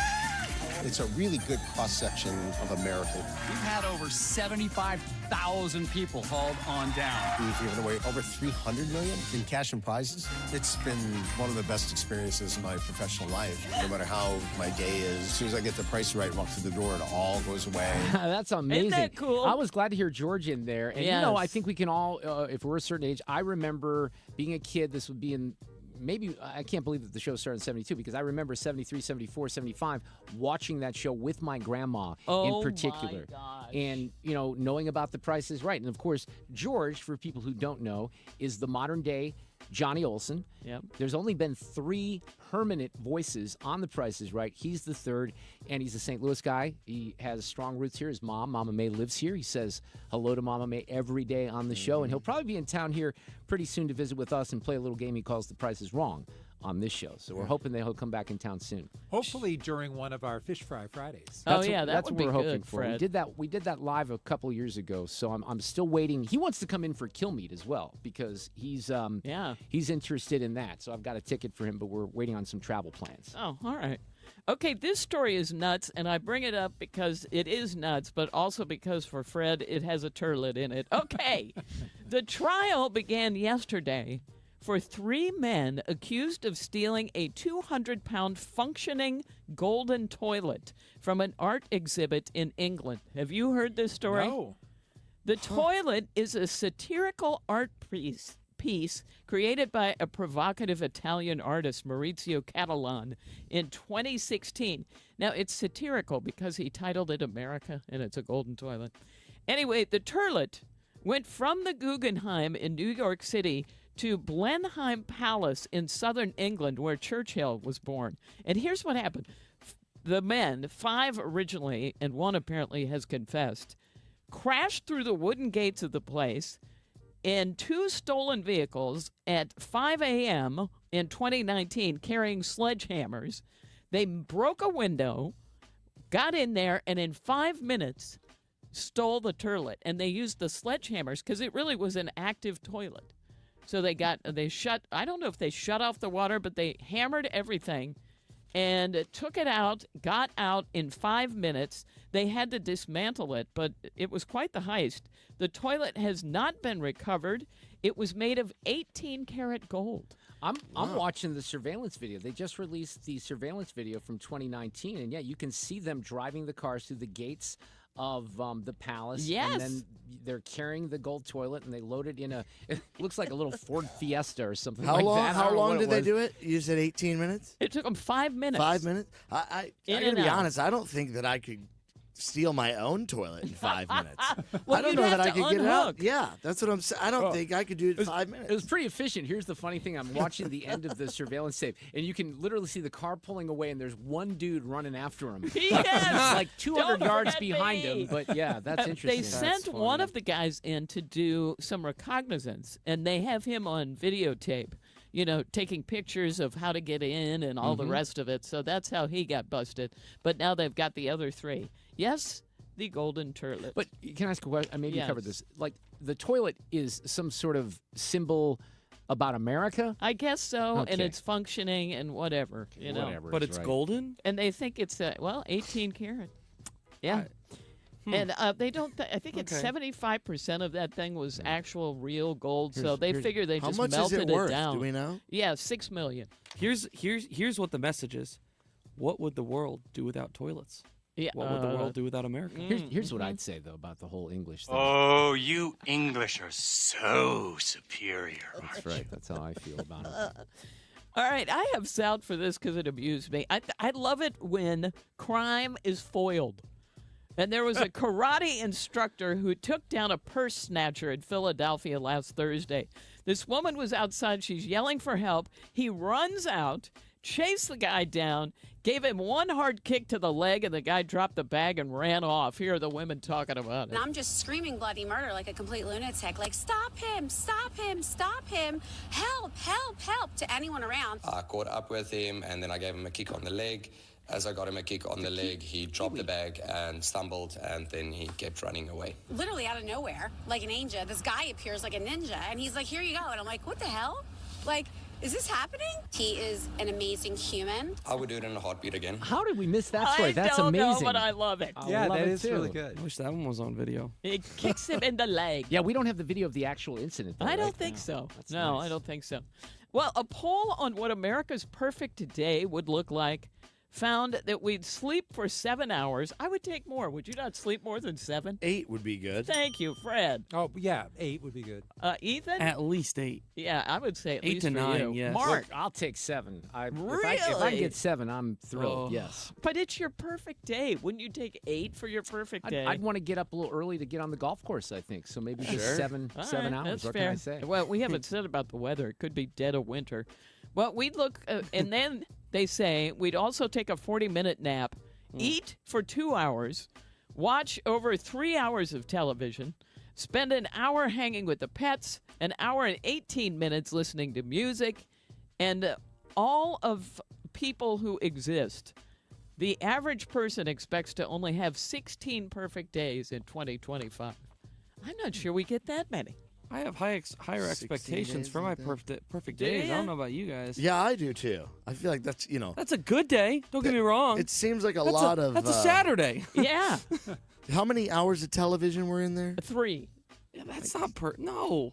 I Do you want suppose more? it's or okay. No, you I want less. Yeah, On I a don't know perfect that I'm day. spending 3 hours in front of the I haven't. TV. Not at all. I would like to be outside. I would like it to be perfect sunny weather outside at a pool or on a bicycle. Well, maybe getting an episode in of something to like finish off my day, but I'm not spending good quality 3. outdoor hours. Maybe Jane was polled, and that's why. She probably offset it. She was probably like watched 7 hours. Yes. No doubt. I like the 2 hours of eating. Yeah, there's that one nothing I'm wrong okay with with. that, Fred. Is Is That that was can, one can of you? the Is best. that? Are we allowed to have that consecutive? I like this a good 2 Holy cow. You you guys do that got to lunch. understand. Saving it all for dinner. Go ahead, tell him, Mark. I've got the Tell 'em. perception. Alex has been to my house on many occasions watching football and stuff, and the food, there's always a round 1, a round 2, and a round 3 for Alex. No doubt. Never any food left. We can always count on him for I appreciate that about He's a him. growing boy. And finally, in Sue's news, we have today's random fact. And this is random. Crows remember who has done them wrong. According to experiments by a professor at the University of Washington, crows hold grudges against individual humans for up to 17 years. No kidding. Now, I don't know what you would be doing to a crow Right. that it did not like, but it will begrudge you. How do they know that? I kid- I'm going to observed it throw for the red 17 flag on this one. years. I Give me kid a you break. not. I heard this fact this week. What? This week, I love watching that. Facebook Reels, and there was. I guess if you you scare it off or you run at it or something, there's. They will remember that interaction, and it also said that they can communicate with other crows, so That you were those evil? crows, yeah, so Oh. those crows can also, take it Pretty personally. insane. That is nuts. And that's it for Sue's news. Well, Mark's not going to move because he's Googling this madly to prove it Well, wrong. no. Here's what here's what I love about this. Okay, so all you got to do is GTS. Crows are known to live 7 to 8 years in the wild. Well, it's 17 years. They're Oh, dead I might for have 10 typed years. a 1 in front of it. 7 years. Well, So their whole life. I just don't believe it. I'm going to throw But that the red also flag seems on like a that one. short-lived life for a crow. 7 or 8 years. Yeah, I don't know. Tough life out there, bud. They fly into airplanes and stuff like that. They don't call it a murder of crows for nothing. Ah, good point, Sue. We're coming back with more with Alex Rich and Y98. Hang in there.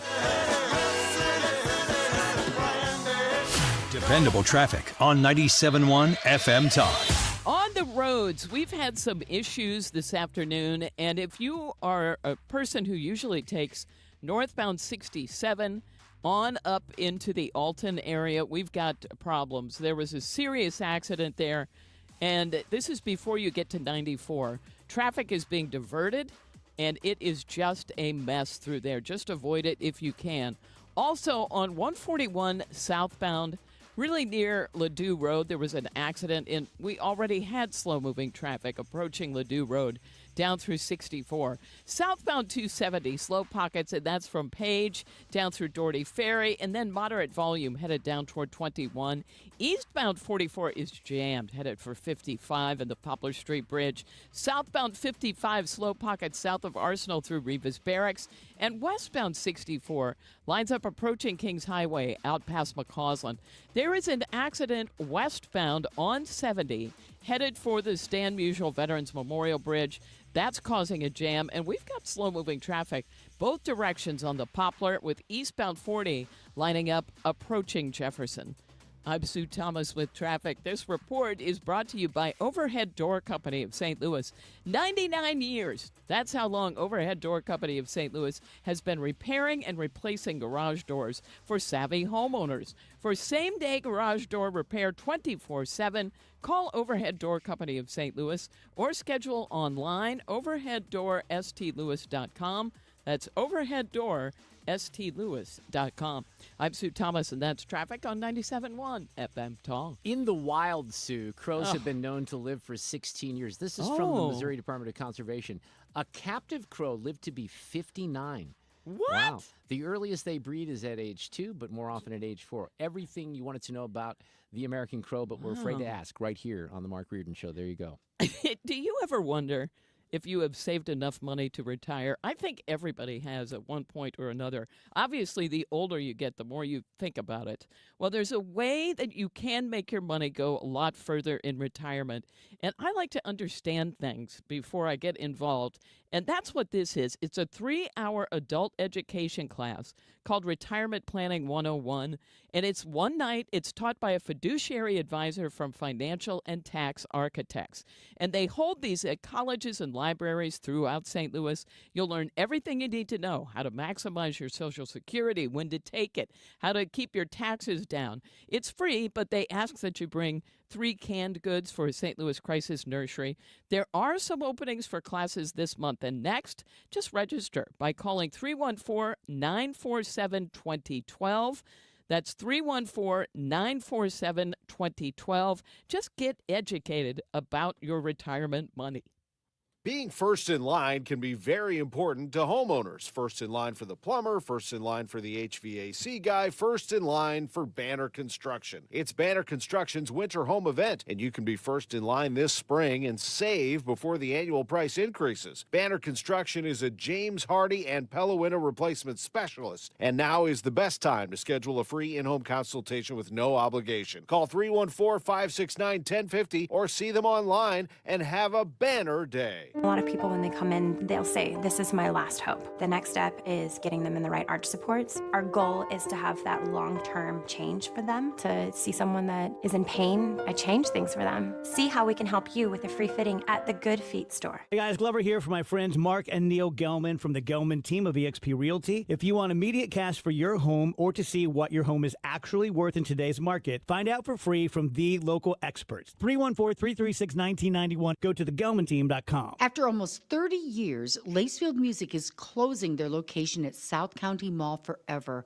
and everything must go. Hi, this is Kathy from Lacefield Music, and lack of mall traffic has forced Lacefield Music to make this very difficult decision. But what an incredible opportunity for anyone who is searching for a piano. Save big on Yamaha pianos, keyboards, Lowry organs, and all the top brands of pianos. Also, up to 80% off sheet music and accessories during our South County Mall closing sale. All the pianos are at rock bottom prices. Many pianos are one of a kind, but once they're gone, they're gone. Oh, and don't worry, our Chesterfield location is here to stay and will remain open to serve all of your musical needs. Rush in today before the South County store closes for good and take advantage of massive discounts. South County, we thank you for all the years of support and great memories. Remember, Chesterfield will remain open for all of your piano and musical needs. It's time for a $98 furnace tune-up. And this portion of the show at 4:30, sponsored by Jerry Kelly Heating and Air. If you use a smart speaker, you can listen to 97.1 easier than ever. Just tell it to play 97.1 FM Talk. Or download the Odyssey app for your phone and stream the station whenever, wherever. You're listening to The Mark Reardon Show on 97.1 FM Talk.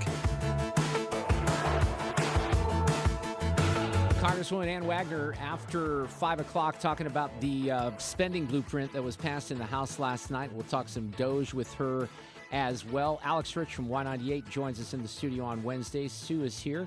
the Hall of Famer, Fred Bottomer, as well. So I spend a fair amount of money on newspapers that I get the paywall on, and the Wall Street Journal is one of those.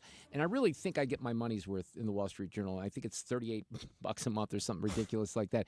But there's always these stories that pop up that are, and I'm not a big financial guy because I know nothing about money. I love their feature reporting. We also have Joanna Stern, who is one of our favorites. She's a tech reporter there. She's a guest on a regular basis.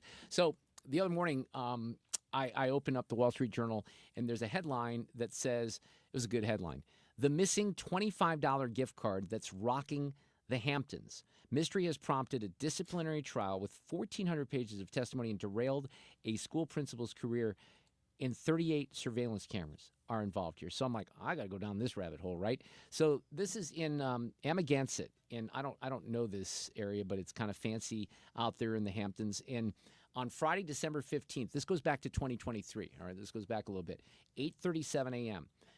On this, they can agree. The principal of the school, Maria Dorr, emerged from the mailroom at her elementary school with a red envelope in hand. Now, whether that red envelope was rightfully hers is the question at stake right now. And the way that this was written in the Wall Street Journal, the reporter said, by some measures, the stakes could not be lower. A red envelope that went missing or was stolen from the school's mailroom on that day was said to contain a $25 Amazon gift card. It was a Christmas season expression of gratitude from a parent to one of the school's occupational therapists. But this missing card has prompted a police report, accusations of foul play, bullying, a disciplinary trial, and has generated, as I indicated at the start, 1,400 pages in testimony from more than a dozen witnesses. It's like an Agatha Christie mystery, and the amount of money that they're spending on this, because there's an arbiter that's involved, overseeing this hearing, and the price tag for that is $24,800. Oh, yeah, that's about 1,000 times the value of the missing card. So let me take you back to what happened here. This is a large town of East Hampton, and I guess there's all kinds of security cameras and surveillance cameras all around. The Amagansett School is the largest employer, and it runs from pre-kindergarten through 6th grade. There's 110 students, but the budget is $11 million. And as the trial has revealed, they have 38 surveillance cameras in this school. Wow. So the gift card caper goes in the pre-holiday rush. There's a parent that presents Cassie Butts, that's the long-serving receptionist of the school, with 2 cards, one for Butts, one for the therapist, Chrissy McElroy. Butts testified that she slipped McElroy's card into her mailbox that morning. Hours later, when McElroy went to retrieve it, there's nothing there. The ensuing disciplinary hearing, known as a 3020A under New York state law, was designed to handle cases involving tenured teachers. So apparently these are proceedings that are private, but this principal, Dorr, wanted a public hearing, and she wanted to make sure the details of the saga were known to the wider world. Now, one of the questions that might come up here, and this is addressed, why would a principal that's been there for so long sneak a gift card out of $25 and put her entire reputation on the line? So what they say here is that, look, the case seems to be straightforward, right? You have time-stamped footage from a camera posted outside of the school mailroom that shows Butts entering with a red envelope at 8:24:17 and then leaving empty-handed 7 seconds later. Dorr, that's the principal, right? She pops in at 8:37. That's just a few minutes later, and left with a pile of papers, including a red envelope. Later that day, Butts encountered Dorr and told her about the missing card. Butts testified that the principal told her to keep quiet, lest attorneys and the police become involved. And this is a quote. "It's obvious that Maria Dorr was hoping that this would die down because she knew that her sticky fingers would have been caught." That's one of the attorneys, right? By Tuesday morning, though, the interim superintendent was pulling video feeds and interviewing teachers. He says, "I did the investigation." He testified, "There is no other explanation as to where the gift card went." Or was there? Thank you. So, in her own telling, Dorr says she found the red envelope in her mailbox that morning and opened it the next day to find a $50 gift card from the local Shell gas station. A family had given her a similar card a few months earlier, and she assumed it was from them. When Butts told her that a card was missing, she asked her to refrain from raising the alarm. She explained because she assumed the card would turn up. It's a school. She Right. testified things go missing all the time. So then she says that Butts was spreading rumors and confronted her by producing the shell card. She later found the accompanying red envelope in her recycling bin at home and presented it to the superintendent that kind of took over. But the superintendent dismissed it since the envelope wasn't signed, and he was pressuring her to resign over this. Oh, come on. So again, this is what the What? story says, that she would risk a 25-year career over a $25 gift card is hard to comprehend. She's got a long career. She's a role model. People seem to like her. The school district was awarded a blue ribbon designation. All kinds of things that are going in her favor. Plus, she knows there's video cameras everywhere. Right. I But- mean, she's the principal. So what they say here, though, is that this Butts, who retired in February of last year and has been counseled, I guess even going back to 2019, for making exaggerated claims against the then superintendent after an outside law firm was called to investigate. This person is the one that they say Cassie has a tendency to embellish things or not tell the truth on many occasions. That was a school district official that testified in this trial. And there's also, there's always politics involved here, right? So there was speculation that Butts did this to set up Dorr in her candidacy for superintendent because the job went to somebody else. So maybe she was trying to, do something there. But the whole thing is very confusing because they still don't really know what happened here. Well, how And- many people are in the office behind this door besides this Butts woman? And That then I- did Butts slip it into her purse? How and many people are behind butts here? There was one person, I guess the superintendent admitted on cross-examination that before he had even accessed the surveillance footage, Rogers slipped him a piece of paper with the relevant time. So there's someone that's kind of, saying, hey, look at this here, 8:24 a.m. and 8:37 a.m. because he even acknowledged, well, that was kind of inappropriate because someone was guiding him in to when the gift card was there. But the whole thing is just nonsense. They've spent tens of thousands of dollars on this. This is insane. Yes. Yeah. So they say in a confidential survey of residents, teachers, some noted a toxic atmosphere at the school and urged a candidate from outside of Long Island. There was a concerned teacher, that's in quotes, that complained about a bullying couple who used the school as their own personal Game of Thrones. A teacher wrote that they would rather resign than work under his leadership. So I guess that they don't know the answer to this. This is They in the don't- Hamptons? Yeah. I mean, what couldn't somebody just write a check for $50 and thank call it you, a day? Thank you. Well, again, I But- think it's the politics that are It at play is. here. It is. And Well, go Did ahead, it go Fred. from $25 to $50? Wasn't it a $25 card? That part I don't really understand. Well, wait. She said that the card that she had was $50. Yeah, because it's a separate one. Seems like it would have been a the different one gift that card, the right? principal said that she took out. Yes. But they call that in the story the gas card theory. That's the because gas card it's her telling. So she says she found a red envelope in her mailbox that morning. She opened it the next day. It was a $50 gift card for the Shell gas station. So she says that a family had given her the same thing a few months earlier, and she assumed it was from them. When Butts, again, Butts is the one making kind of the accusation here, told her that a card was missing, she asked her to refrain from raising the alarm because she assumed that the card would turn up. And that's where remember I said Dorr testified in a school, things go missing all the time. Sure. So then they say she discovered Butts was spreading rumors and confronted her. She said by producing the shell card, she later found the accompanying red envelope in a recycling bin at home, presented it to the superintendent, but the superintendent dismissed it since the red envelope, remember, wasn't signed. And then he was pressuring her to resign. So I guess there's really still mystery about what happened to the $25 gift card. Yeah. Because she admits that there was a red envelope that was in her recycle bin, but I don't know. She's not admitting that she stole it because she says she didn't steal it. She came up with another gift card. It's just baffling. But someone tried to take her down over this. And I think the whole thing has really created, the way they describe this, a lot of problems in this little school because it's a small area. I would also say that it's entirely possible. I mean, look at our mailboxes out there. You could grab the wrong one. I mean, they change every 2 weeks. No doubt. And if I grab something out of Alex's on accident, but by the time all this had blown up, there's no way. Maybe I'm too afraid then to come by and say, "Oh, you know what? I Well, took that." you're stirring up Yeah. a stink for no reason over something like that. This is literally equivalent to if like our boss Becky was the one this whole time stealing your fritzes out of the yeah. Yes. out of the- it Yes. seriously Yeah. is. I mean, it's that's not cheap ice cream, right? But look, Alex is making reference to the fact that I used to throw a fit because I did. I used to get, when we did the roundtable on KMOX, we had Fritz's as a sponsor. This is a real thing. They would deliver the Fritz's to the roundtable panel. We would do the roundtable. It would be in the freezer in our little kitchen area. And then sometimes even by the end of the show, some of it was missing because someone would just grab it. And I would go on a little bit of a, tirade? Sure. Well, maybe. I just complained about it because it was ridiculous. I mean, people were taking it out of the refrigerator. But what's frustrating about this story is there doesn't seem to be a final answer. No. Right? There's a theory about the gas card thing, but the superintendent the principal doesn't really know how to explain that. But again, why would you put your entire career on the line? You stole the little red envelope that's got a $25 gift card. Maybe she did. I mean, I don't know. So what if she's found, say she's found, I guess, guilty?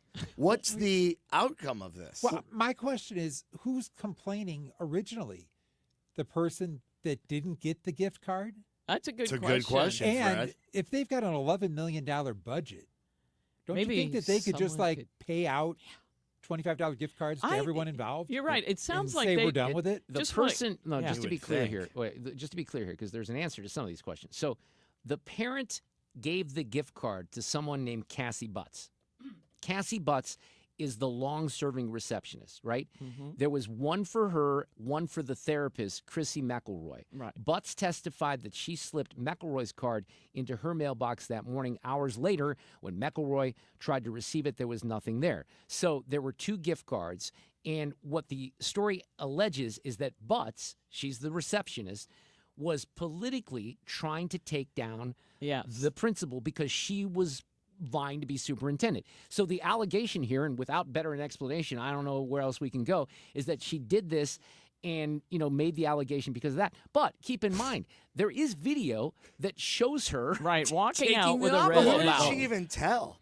Did she, how does that conversation come about with this Cassie Butts? She's the secretary. Does she fire off an email or a phone call to the superintendent and say, here's what's going on? Okay, I did explain that, but this is a complicated story. Later in the day when this happened, remember the 2 timestamps were 8:24:17. That's when the red envelope gets there. 8:37 is when Dor pops in and then leaves with the red envelope. So later that day, the receptionist, Butts, encounters the principal and tells her about the missing card. Now, this is where Butts says, keep in mind, there's 2 versions. So her version is the principal said, hey, keep that quiet. We don't want the cops getting involved or anything like that. The principal says, look, all I said was it's going to turn up and, just give it some time so this doesn't become a big affair. Right. I don't know who to believe. I don't either. And I don't know how you're supposed to figure that out. I mean, I assume they went to the gas station and said, did you send her a gift card? Oh, but it was a different envelope in which she put it, the red envelope? Well, the other thing that's weird about the story, and I keep trying to find answers here, is they refer to a trial, but they don't really indicate how the trial ended up, right? The whole thing's crazy. It is a crazy story. We're coming back. Hang in there. And Wagner after 5.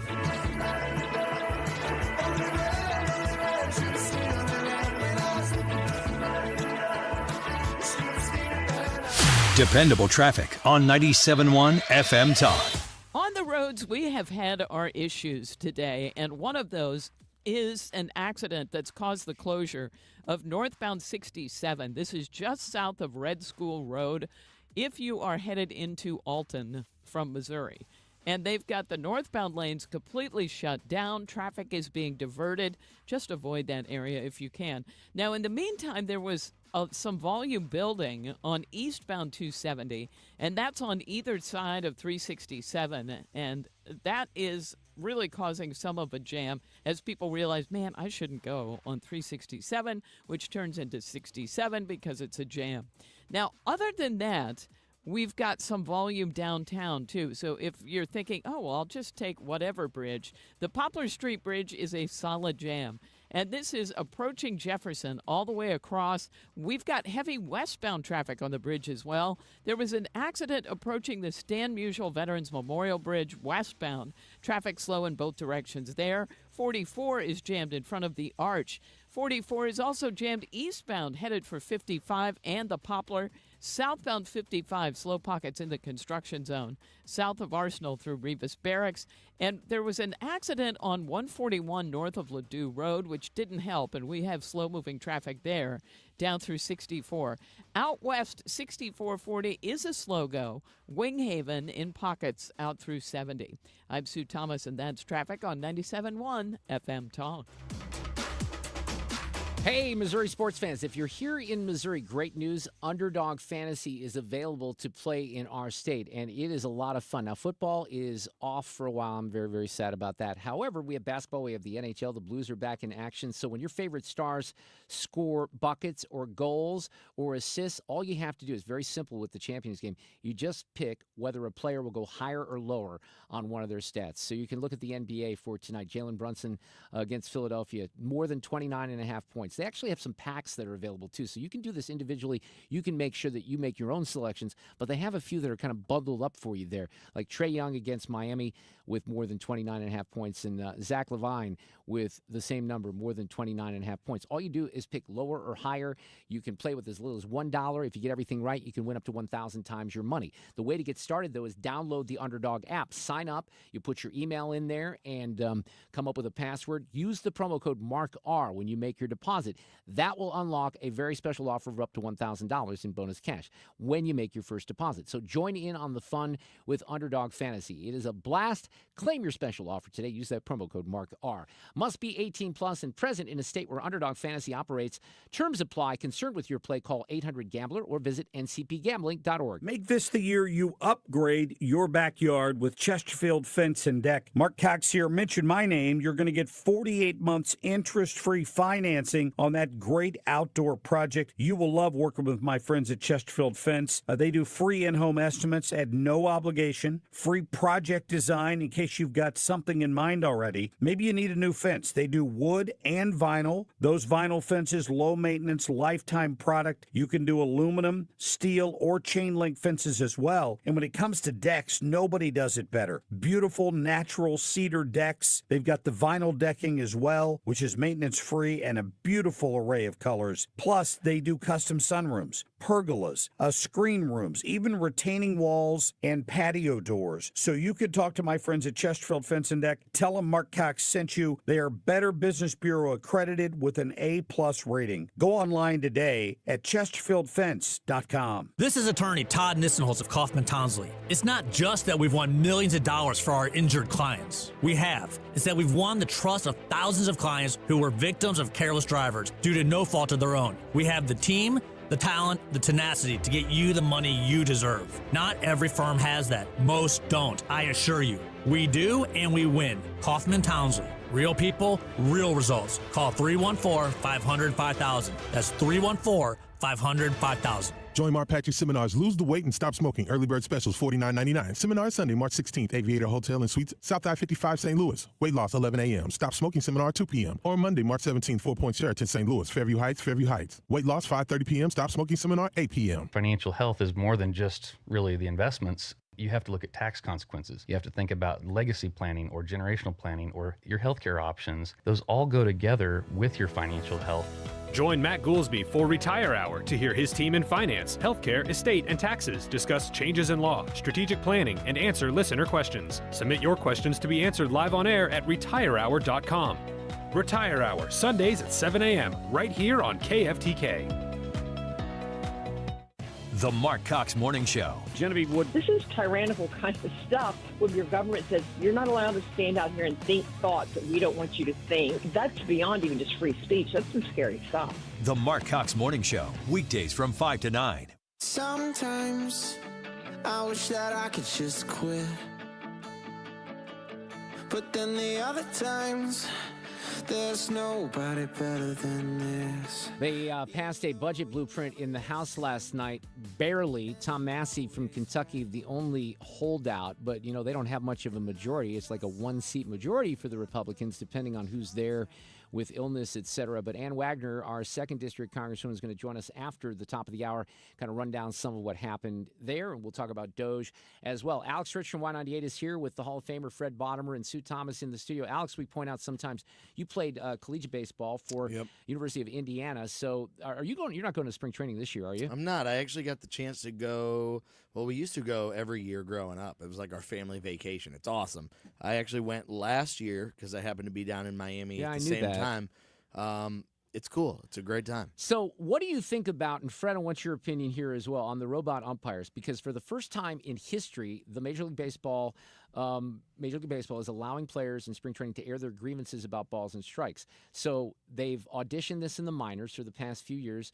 They're using an exhibition slate as a testing ground to find out if this is ready for prime time. And if it is, it could appear in the regular season as early as next year. So this is basically a challenge situation. And what people are saying, Alex, and this is where I'm curious about your opinion, people who have seen this in action claim that it is going to be a little humbling for the batters and maybe even the pitchers, because the batters assume that something is out of the strike zone. And when they see it, if they challenge it, a lot of times what happens is it's in the strike zone. Yeah, no, I agree. I think that having it be like a challenge is an interesting way to do this. I mean, you're certainly going to have a lot of calls corrected, but then you're going to have probably a lot of calls, like you just said, going the way that maybe they don't necessarily want it to go. Right. How many challenges do you get in a game? All right, so I'm going to get to that here, because this is not from managers. This has got to be from the pitcher, the catcher, or the batter, and they have to do it immediately. So the way they describe it is that the this inserts elements of both strategy and personality into the game while adding automation, because ultra-competitive, often emotional professional athletes aren't always particularly good at knowing the right time to ask for a challenge. So they kind of point out Dodgers pitcher Landon Knack found that out the hard way in AAA. He says 1 or 2 occasions he challenged a pitch out of his frustration only to instantly regret it. All he could do was stand on the mound and watch the scoreboard animation showing the location of the ball. He was a pitcher, and everyone in the stadium saw that he was embarrassingly wrong. So the Twins AAA manager, Toby Gardenhire, says, you'll see guys challenge and then start walking back to the dugout because they realize it right away. And I guess it's just one of those things that's going to be interesting to see.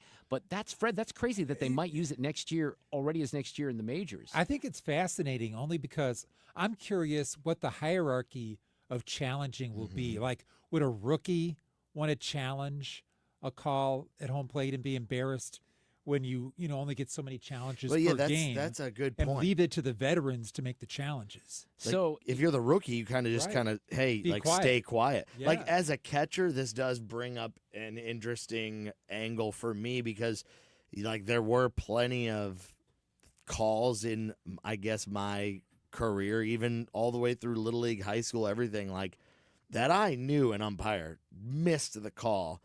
And it was like, I guess if we had this, I would have been the one to speak up. But also, there's times where a pitcher will look at me and be like, where is that? And then you got to be honest. Right. It's like, that was out. It was out. Right. But what are you going to do in this situation in the big leagues where you're saying it has to be, challenged right away, and then the pitcher just says, I want to challenge it, and it is what it is. Well, but yeah, one of the challenges they had in AAA, and this is going to have to kind of evolve a little bit, is players, the emotion comes into play, like, wait, that was not a strike. I want to challenge that. But they're trying to coach them into doing it only in high leverage situations, because if you don't win the challenge, after 2, you can't challenge again. And this is interesting. So they surveyed players and managers from across AAA, and they agreed that one group of players should never challenge calls. Who would that be? The pitcher. The pitchers, exactly. They said the pitchers are horrible at it. The Dodgers catcher said, Hunter Fiducia says, we had probably a 90% miss rate with all the pitchers last year. That's interesting. To be honest with you, the only person that should ever challenge it is probably the catcher. Not the batter even? it's hard to say. To be honest with you, the catcher is the only one that's got a really good angle at But it. there are, this will be interesting because, look, there are calls in high leverage situations that are pretty blatantly terrible. Sure. And that's where you want to make the challenge. Absolutely. It'll be fun to watch, though. Some people are going to hate it, like our friend Joe Arnold in Louisville. Thank you, Alex. Have a great week. You too. Appreciate it. And Wagner's coming up.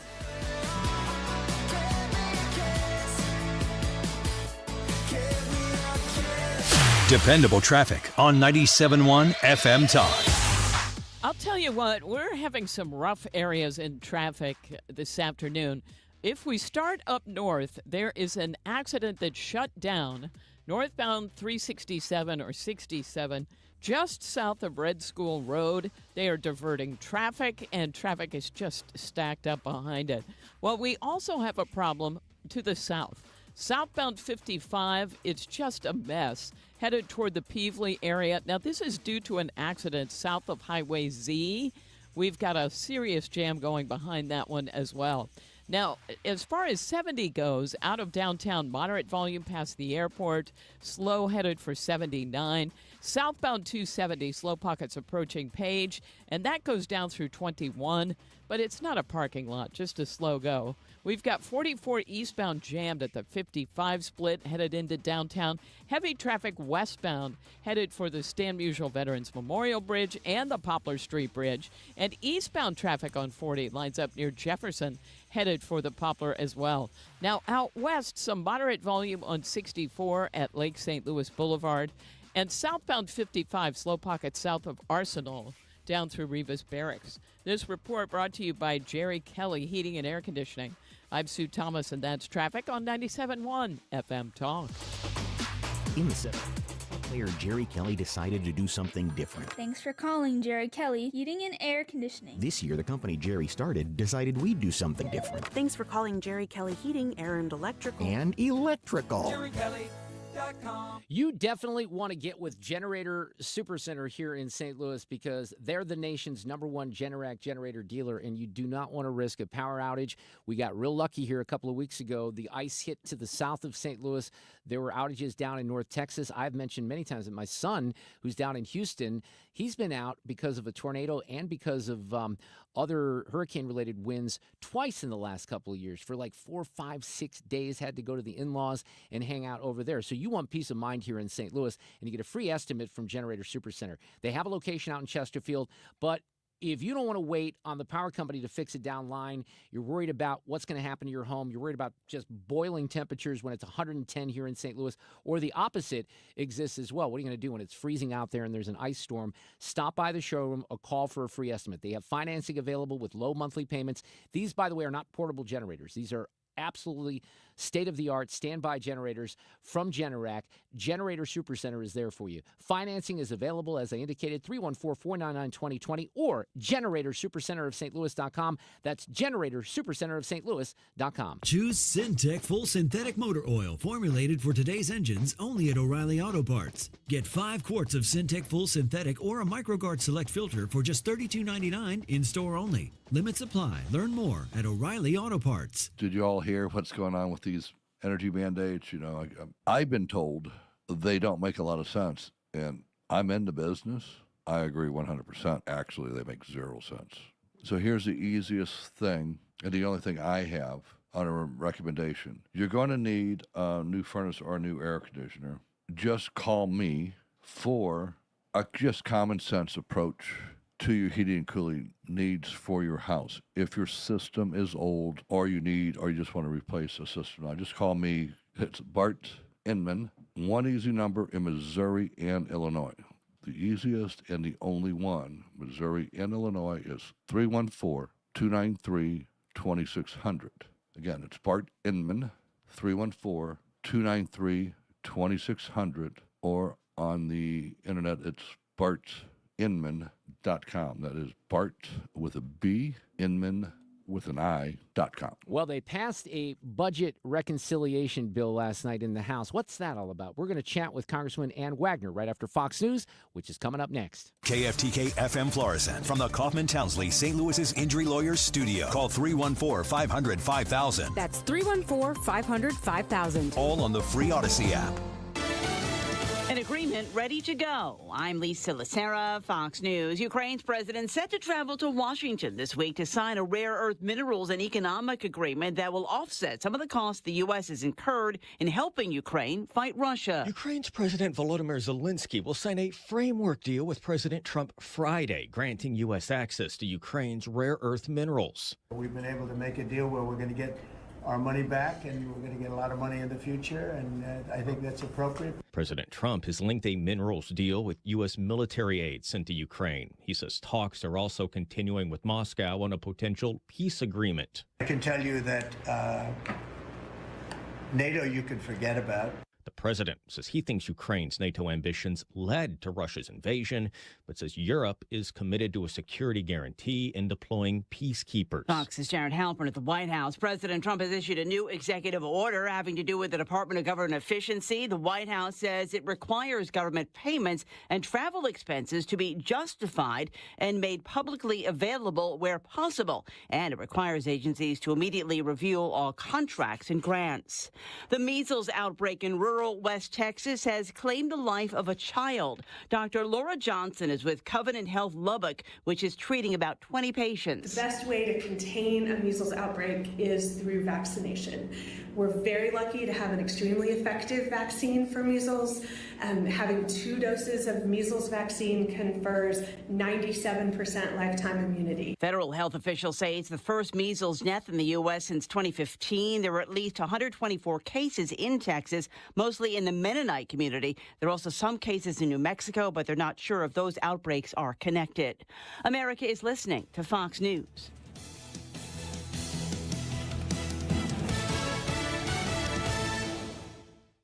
If you're living with dry age-related macular degeneration or dry AMD, you may be at risk for developing geographic atrophy or GA.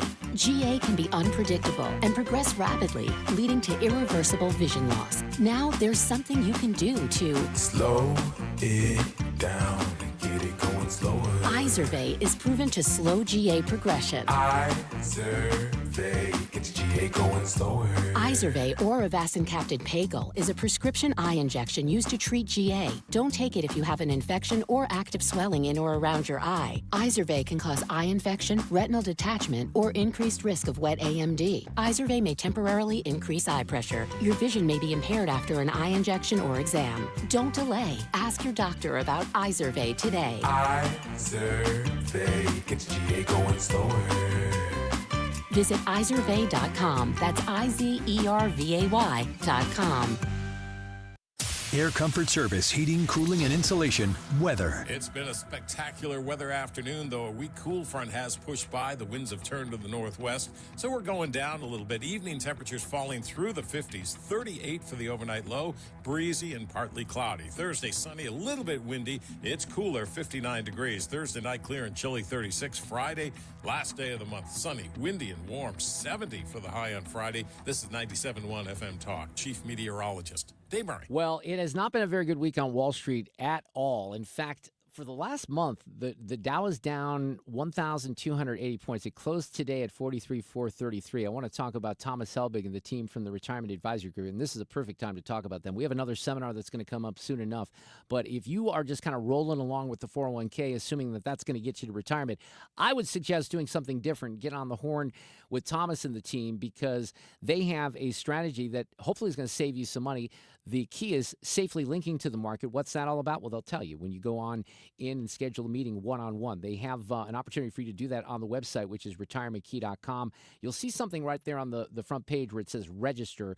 We'll very soon enough, maybe even next week, have that tab open and available for you to RSVP for our next seminar with Thomas, which will take place in the month of March. But in the meantime, you can go in one-on-one or just call 314-993-9494. We make it very clear, Mark and Annie and I, that there's a different approach from Thomas and the team. Some of you might not be used to or familiar with this approach, which is why we get together 5 times a year, and he shares that philosophy. But you don't have to wait. Call today, 314-993-9494, or go online at retirementkey.com for Thomas Helbig Republic, the official financial planners of this show and the Retirement Advisory Group.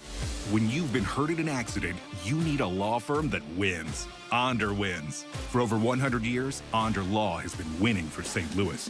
With over $5 billion in negotiated settlements and over $300 million in verdicts, Onder wins.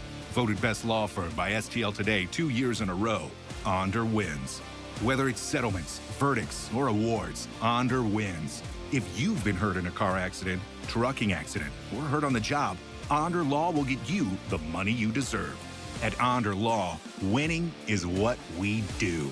So when the stakes are high, Onder wins. Call us today for a free consultation. We don't get paid unless we win for you. Dial 314 or 6189 That's 314 or 6189, then all zeros. Or visit us online at onderwins.com. The choice of a lawyer is an important decision and should not be based solely on advertisements. Past results afford no guarantee of future results. Every case is different and must be judged on its own merits. You're leaving for work, but the garage door won't open. Is it the opener? Is the spring broken? Now you're late and your car is trapped. Well, don't panic. Overhead Door Company of St. Louis is here with same-day emergency service. They won't leave you stuck. The original Red Ribbon Garage Door Company, trusted in St. Louis since 1926. Call 314-781-5200 or schedule online at overheaddoorsstlouis.com. Life is challenging and ever-changing. Take control with passive income through real estate investing. Learn how, learn now. Let Del Walmsley and Lifestyles Unlimited's investors and mentors show you. Meet Del's team and get educated now at Lifestyles Unlimited. Text the word radio to 88007. That's radio to 88007. Join for just $297. Lifestyles Unlimited. Text radio to 88007.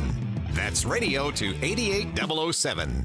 Now Taxes is using Credit Karma, where TurboTax Expert can do your taxes for you. They'll get your refund so you can do more with it right in Credit Karma. Now this is taxes. Intuit Credit Karma with TurboTax. See guaranteed details at turbotax.com/guarantees. Experts only available with TurboTax Live. Looking for SLU men's basketball? You found it right here this weekend on 97.1. Tune in for the Billikens game at 3. Pre-game starting at 2:45. SLU versus Loyola. We're hosting the Billikens game for you right here this Saturday. This hour of the Mark Reardon Show is sponsored by Gamma Tree Experts. Your trees deserve the best care. Call Gamma Tree Experts.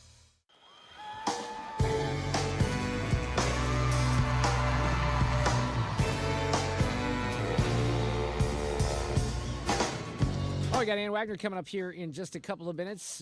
We will visit with her, and then a little bit later, Neetu Arnold, who is with the Manhattan Institute and wrote a piece about left-wing activism and how it's corrupted America's schools. That seems to be a very constant theme here on this radio show. Unfortunately, we have example after example, and Neetu will join us. I have an audio cut of the day as well. Fred just told me, I'm very excited that on Friday, sometimes we do some music stuff. Many times it's with our friend Tim Summer, but I'm going to have Jennifer Otter Bickerdike, I think that's the way to pronounce her name. She has written a book called Eternal Flame, the authorized biography of the Bengals. I love the Bengals. When they came about in 1981, I actually have an interesting little personal connection to that story that I'll share when I visit with the author on Friday night. But it's fascinating because, they had big hits. Prince was a big influence. Of course, Manic Monday was a song that was written by Prince that was gifted to the Bengals and Ms. Hoff, Susanna Hoffs. But I didn't know this, and according to the book, apparently they kind of broke down, as a lot of rock stars and rock bands do, in somewhat sad fashion when they, basically fell apart and imploded in the 1980s as well. And they haven't really done much. I interviewed Susanna Hoffs, I don't know, maybe 15 years ago when she was doing something solo. But that'll be fascinating. So we'll do that on Friday night. Tomorrow on the show, Fred told me something, and now I can't remember, and he's probably listening right now, screaming at me, saying, I told you what was going to go on, but we'll keep you posted on that. And, of course, an audio cut of the day. I think we're trying to get Senator Schmidt tomorrow. He's been a little hard to pin down, so I think tomorrow's a day that we might have him. Right now, though, Congresswoman Ann Wagner to talk about all kinds of things in Washington. Ann, how are you? Well, I'm good. We had a little late-night drama, but, it's just another day in another Wednesday in Congress. What can I say, I'll get back to the drama here in just a moment. We'll talk about the vote from last night. But have you ever felt Washington, D.C., the swamp, the way you feel it right now? Because this is very different. No matter what side you're on, things are different, right? It is. It is a new day. Trump calls it the golden era, and I'm just telling you, it's just a new day. It's like drinking from a fire hose, but this man has a mandate, and he's just full tilt, and we're 110% behind him. So it's rocking and rolling. Well, so what, because one thing, and this is so hard to decipher with the way that the media is handling all this because we can't trust it, and we see that on display every single day. But, I've even said this, Ann, I bet there are some people, and some of this is organized. I saw a bunch of folks that kind of crashed in on Mark Alford on the other side of the state the other night. But there's probably a fair amount of people that are calling your office who are either federal workers or claiming to be federal workers who are not happy with DOJ right now. Would that be true or not? That would be true. We are getting all sorts of calls with folks that have lots of misinformation. Most of them are what we would call AstroTurf. They've been sent 5 issues and 5 sets of talking points. Yes. And they read them. We could read them back to them. We have them memorized, as a matter of fact. Exactly. If they go off script, we can help correct them in their pleas. But, we talk to everybody, and we answer our phones. I will say that. And we're polite. I have a whole big group of interns. We've got staff here. The phones have been lighting up, but we also want to prioritize people in the district. So, we ask for your name, your address. If you're calling me from California, you know what, have a nice day, but go call your member of Congress. So, we're interested in what they have to say. They're calling our district office. They call our D.C. office. But we also try and be a little bit of the truth squad here. They don't have to fall into full-on Trump derangement syndrome here. There are a lot of misnomers out there, and they really, if they're interested and very concerned, we're happy to talk them through all of these issues. So. The phones are lighting up, and we're answering them. Well, one of the things that came up, and this even came up on my roundtable and a couple of weeks ago, and I don't know the answer to this, so I'll ask you. On the big, National Geospatial Intelligence Agency expansion, that you fought for and a lot of people fought for, is there any of that that's in jeopardy? Oh, boy, I had it out with one of the news outlets who shall go unnamed. But no, that is all fake news about the NGA. I will say this. If you were a federal worker, that very first tranche that went out from the administration, giving people the opportunity for the buyout, you could be paid through September if you didn't want to come back into work full time. Because remember, one of my biggest frustrations was that only 6% of federal workforce was actually showing up in person for work. Right. Okay. And I'm looking at a bunch of empty federal buildings here that we ought to be selling to the Smithsonian. It's great property, I'm telling you, and it's mainly here in the D.C. area, but also it's out in the field too. And so they were offered a buyout. Now, NGA employees may have taken that. We do not have the figures yet from the Department of Defense, but I can tell you that if you're an NGA employee, you are essential. You are thrilled that you're getting this brand new facility, and you're a very important worker. But that they have not gone in and done cuts to the NGA that we have any, and we've checked, that we're in any way, shape, or form been notified about. Only that initial employee buyout is the only thing that could potentially be out there. Okay, well, that makes sense. Now let's get to the spending bill that passed last night. Here's the Speaker, Mike Johnson, after the vote. We had the requisite number of votes to move this process along, and now passing the budget resolution in the House that will go to the Senate. This is the first important step and then opening up the reconciliation process. Well, we are going to deliver the America First agenda. We're going to deliver all of it, not just parts of it, and this was the first step in that process. Usually with me, you got to dumb down the process here just a little bit. So explain to me in the audience here, because this is a budget blueprint, but what happened last night and how does this lead into, more decisive issues and decisions that will be signed by the president? Okay, well, remember this, and everyone has to remember this. We have literally a 1-vote margin in the U.S. House of Representatives right now. And on both sides of the aisle, you always have members that are out. people are sick, or there's been a death in the family, or a wedding, a graduation. Who knows what it is? In any event, the Democrats worked very, very hard to bring a number of their members back. They only ended up with, one was out on maternity leave, one had a terrible hospital infection, and I mean they brought them all back, but one that they could not. And they were kind of hiding the ball, and they were hiding them in the cloakroom. And we had we had a first vote that was a kind of a test vote. It was on a suspension, and it showed that some of those people were out. So we thought that perhaps we could lose more. We could sustain more no votes. Right, and there were right. 3 or 4 that wanted to be no, and. But then word began to leak out, and we found out that, you know what, they really only had 1 absence, which meant we could only afford 1 no vote. And after calls were made and arms were twisted and discussions were had, there were still 2 no's. So they gavelled out. And, we all kind of walked out despondent. And, sooner I got back to the Navy Yard in my apartment and pitched off my shoes, and you got called boom, back? Get back, get Oh. back. And so what happened? Tom Massey was the one holdout. Who are we identifying who the other holdout was? That yes, flipped? I mean, well, it was Victoria Spartz was the other one from I got Indiana, you. and now she did vote yes at the end of the day. She decided after, she had a little time to think about it, realizing what she had just brought down, or actually we pulled it from the floor. We weren't going to make people walk the plank, and. But she said she would vote yes, and so we came back and finished our business, and it's going to be like that. We've got, if everybody's around, we've got a 1-vote margin. So these kinds of really tough votes are going to come down to the wire, and this was one of them. But it needed to be done, and the speaker was absolutely right. We have started the process that is going to, further secure the border, support our military, release energy independence, rein in this wasteful spending that we're all seeing, and the big thing is keep our taxes low. So what we did yesterday was we kicked off about $200 billion that's going to go to the border to support Border Patrol and infrastructure. Now, remember, Mark, that already illegal border crossings are down 94%. Wait. I want to stop. Year. I want to stop you right now because this is interesting to me. And sorry to interrupt, but this morning I'm watching Fox, and I mean the numbers were stunning. It was like, and I'm trying to see if I can pull this up right now. A year ago, they matched the numbers from a year ago, where it was like 3,700, and then yesterday it was 200. It was a 97% decrease. Go figure. That's right. And we're turning them around, and we are sending them home.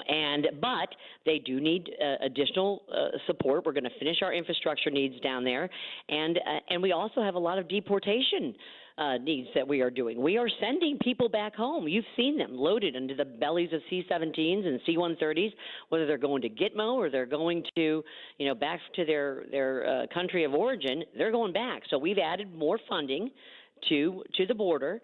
And more funding to our military that will also be another $100 billion there.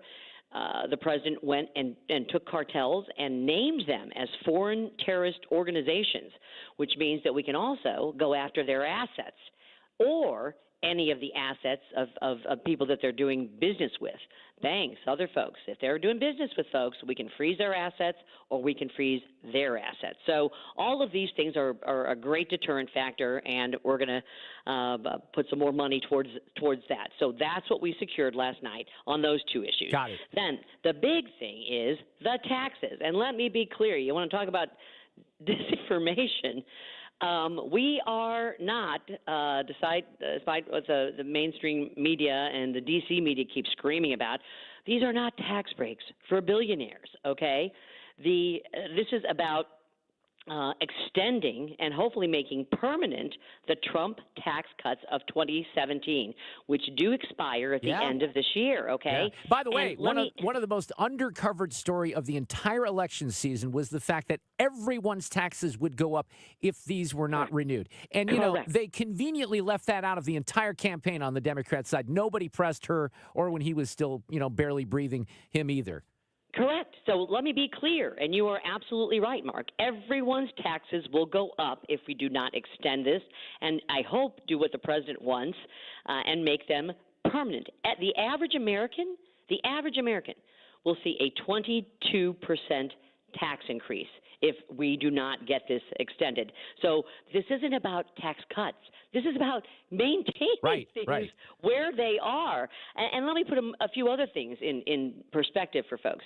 You know, they've been realizing now since 2017 that the standard deduction, you would see this drop from the $16,000 to $8,000 for individuals, $30,000 to $16,000 for families. The child tax credit would get cut from $2,000 to $1,000. The death tax, you know, the estate tax, things that are important for small businesses and certainly for family farmers and things. The family farm, it would go from $22 million to $11 million. If you're just an individual business owner, it would go from $11 million to $5 million. I could go on and on. One of the big things for small businesses, you would see, this is probably one of the biggest tax cuts, or not cuts, but things that need to be sustained. They would see their taxes go up from 20% to 43%. That is what we're talking about here. So this is small business owners. These are S corps out there. So yeah, it's significant. Absolutely, we're doing. But look, then you got Hakeem Jeffries on the other side. This is what he says, though, Ann. The House Republican budget resolution will set in motion the largest Medicaid cut in American history. It's outrageous.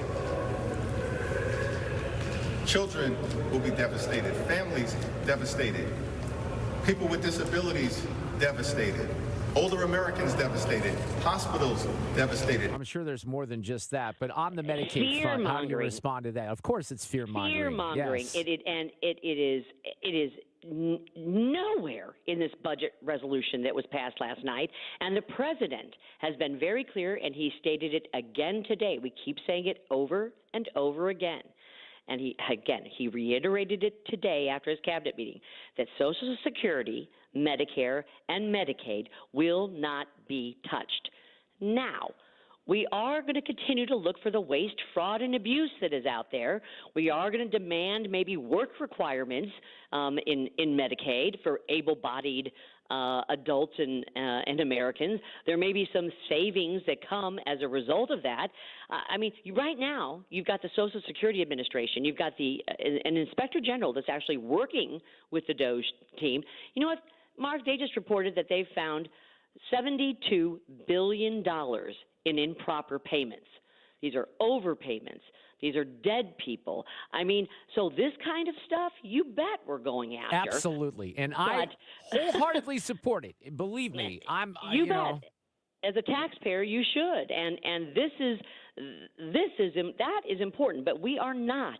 And let me say it again, not going after people's Social Security, Medicare, or Medicaid payments. So, you know, we are finding the cost savings that we need to find. I have an act, a piece of legislation called the FIRM Act that is going to add revenue. This is so some things we're looking for waste, fraud, and abuse, and some things we're trying to increase revenue. Absolutely. So this is a revenue increaser. And I've been working with House Judiciary on this. It's called the FIRM, F-I-R-M, FIRM Act. And it would basically, it's an immigration-related bill that would hold notoriously dangerous countries accountable and while generating revenue. And what it does is we've got 4 nations that refuse to cooperate with the United States on matters of law and order and national security. And now they're going to pay, we're going to impose a financial consequence on them. And what this does is it would increase fees that foreign nationals are required to pay in order to obtain a business visa or a pleasure visa. These are called B1s, B2s. They're $185 a visa to come over here on business, all right? If you're one of the 27 countries that is refusing to accept illegal aliens that we're deporting back to your country, if you're a nation that is found to be supportive of terrorist groups, if you're a nation that does not take action to reduce human trafficking and you're failing our TIP report, our Trafficking in Persons report, guess what? We're going to double and or increase it by 50%, 100%, and 150%. We believe that over a 10-year period of time, with the 27 countries that this would hit right now, this would generate over $60 million in revenue over this period of time. And you know what? It's also a really good deterrent factor for them to get in line and do the right thing. In and of itself, I would agree with that. And that one is called the FIRM Act, and we'll keep track of that. Congresswoman Ann Wagner, look, we're long in the tooth right now, and that often happens. And I really want your opinion on Ukraine and Putin. We're going to have to save that for another time. But I have to get your thoughts because we saw you on camera. I aired it live. That moment from a few weeks ago when President Trump signed the EO on Title IX and all those little girls were in the room. That was really something, Ann. It brought tears to my eyes, and the president gave me a shout out. I feel so passionate about this legislation, and this was an executive order that it was very clear that boys cannot play girls' sports. I'm of the era. I fought for Title IX. Okay, I want our girls and our women to be eligible for scholarships. I want them competing at the same level against girls and women. I want them to get medals. I want them to have championships. And you know what else, Mark? I don't want them to get hurt because some guy decides to identify as a female and punch him in the face during a boxing match or a lacrosse match or whatever it is. It's volleyball. It's not we've right. seen that. Yeah, we've seen the speed at which some of the balls fly over the net in volleyball with biological men, which is frightening. Look, it was a great moment, and hopefully, because the NCAA is doing some weird stuff right now, hopefully this all comes together. But it was an important day for sure. And great to have you. Keep up the fight there in Washington. Keep us posted. Thanks, Mark. Take care.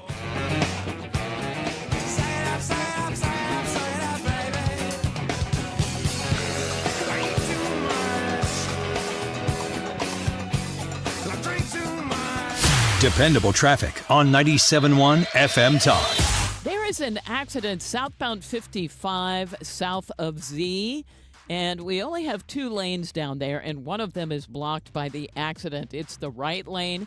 Look for a parking lot jam that goes back through Highway M. Now, we have the usual volume on westbound 6440 plus some today. And this is approaching Kings Highway out past McCausland and then to the west at Highway N. If you are eastbound on 40, it's slowing at Big Bend. And then this is really heavy and slow before you even get to Jefferson. Compton to the Poplar, volume there, even westbound on the bridge. 44 due to road work is jammed near Grand to the 55 split. We've got southbound 170 slow from Olive through 64. Southbound 270 slow pockets from Page all the way down through Gravois. And northbound 67, there was a serious accident earlier just south of Red School Road as you head into Alton. They had it shut down for a while, and there is still a jam behind it. And that put extra volume on eastbound 270, which is slow from Old Halls Ferry to the Chain of Rocks Bridge. It's a lot. I'm Sue Thomas with traffic, and this report is brought to you by Lakeside Renovation and Design. For over 25 years, Lakeside Renovation and Design has been St. Louis's trusted choice for transforming homes inside and out. Windows to siding, kitchens, baths, and outdoor spaces, they deliver quality craftsmanship backed by lifetime warranties. Visit lakesiderd.com to start your project today.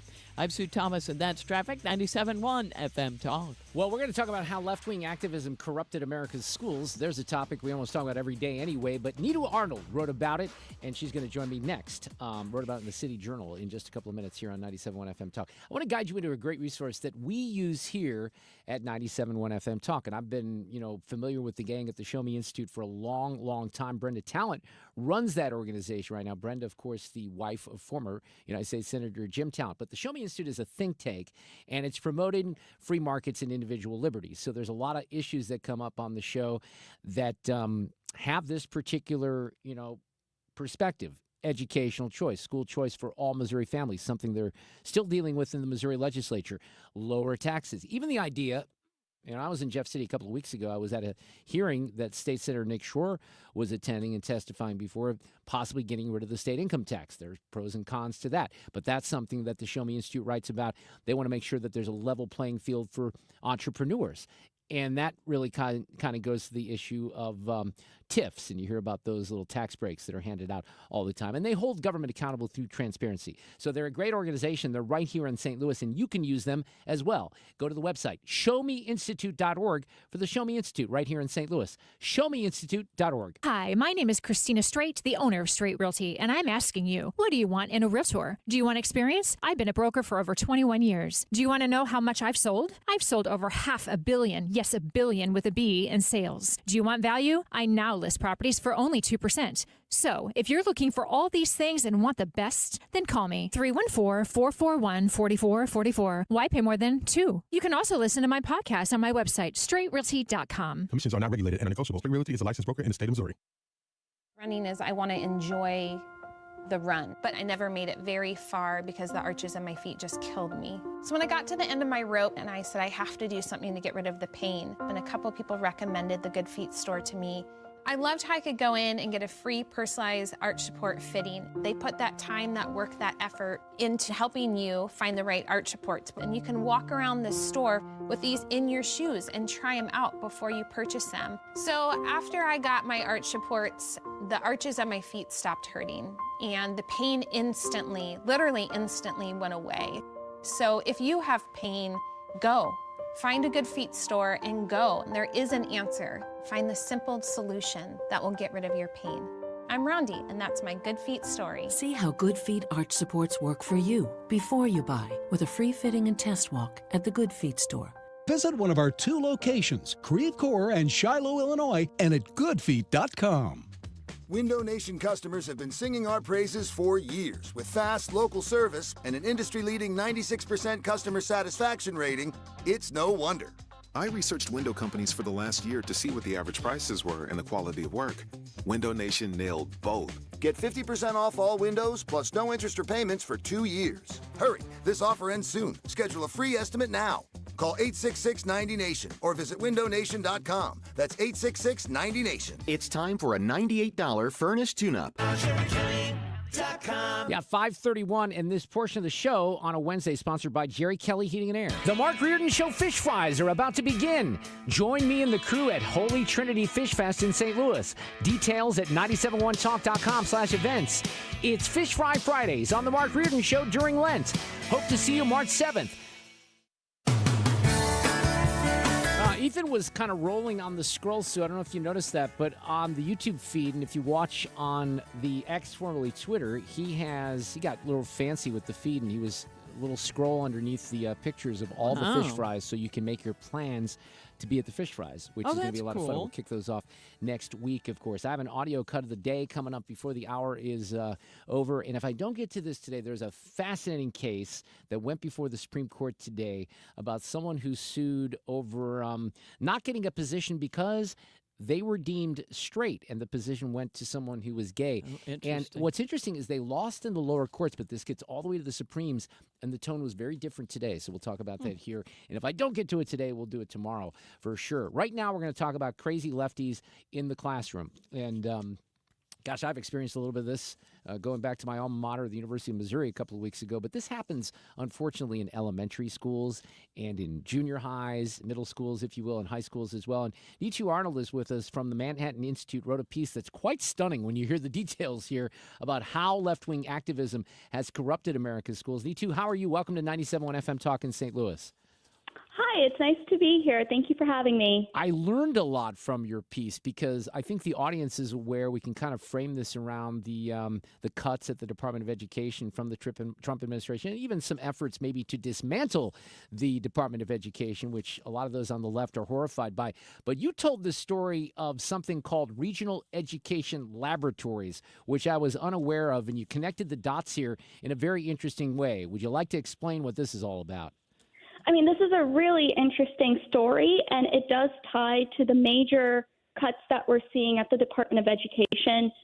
Just this past month, the Trump administration announced that it was making major cuts to the Institute of Education Sciences, which is the research arm of the Department of Education. And a lot of consultant groups, a lot of people in the education sector right now are in a frenzy. Because these grants, they benefit them. And I think in many many ways, these groups thought that they were invincible because they're doing research. And I don't know anybody that's against education research. But what I show in my City Journal article is that just because something sounds good doesn't mean it is. And just because something is said to be research and for education effectiveness doesn't mean it is. And so I do want to go to the Regional Education Laboratory Program. Let's give the numbers out here because this is something the Department of Education allocates about $60 million a year to run these, right, around the country? Yes, so $60 million go to Regional Education Laboratory Programs, and I'm going to call them REL for short. Okay. There are 10 such laboratories in the country, and each lab oversees a region or a group of states. So, for example, Missouri would fall under REL Central's purview. And each regional education laboratory is administered by a research consultant. And I would say these research consultants are, they get a lot of money from other sources as well. And so the federal government is just one source, and they pretty much dominate the education research consultant industry. And so for the case of Missouri, Mathematica, research consultant Mathematica, administers the REL Central program. Okay. And the whole point of these laboratories were to research effective education practices, and then these labs would pass down that knowledge to state and local leaders. They would work with schools. They would work with the State Department of Education. They would work with teachers. Now, what I found was that a lot of them are promoting politically left-wing priorities. For example, shocker. DEI. What? Yeah, I said shocker. Go ahead. I'm sorry. Yeah. No, it's all good. They're promoting DEI in hiring teachers. They're promoting relaxing school discipline policies to reduce suspension rates for minority students.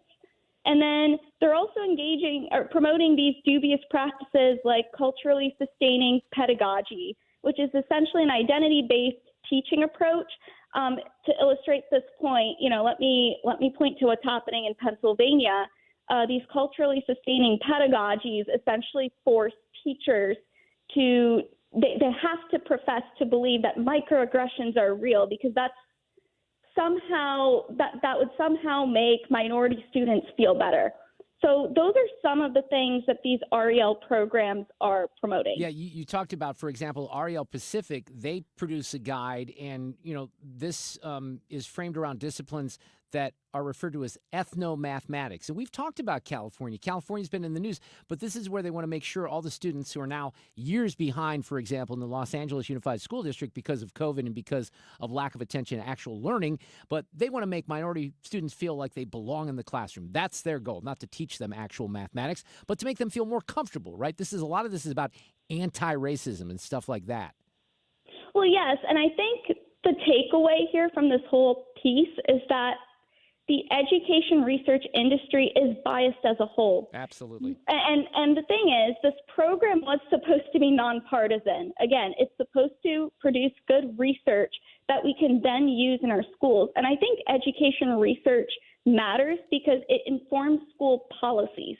So we want to fund the best quality research, and I think money going to those kinds of programs and to those priorities would be great. But that's not what's happening right now. And so I think right now the education sector, the research consultants, I think they have to answer for why they essentially torpedoed their credibility, why they allowed ideological priorities to take over what should have been good research. I have an answer for that. You want to know the answer? Sure. Because it's a scam. It is a complete scam. And look, I'd love to cross-reference. We have a situation here in St. Louis, Neetu, with our St. Louis public schools, and it's been outrageous. We had a superintendent that came in a couple of years ago, was hired, took a $17 million surplus in the district, turned it into a $32 million deficit.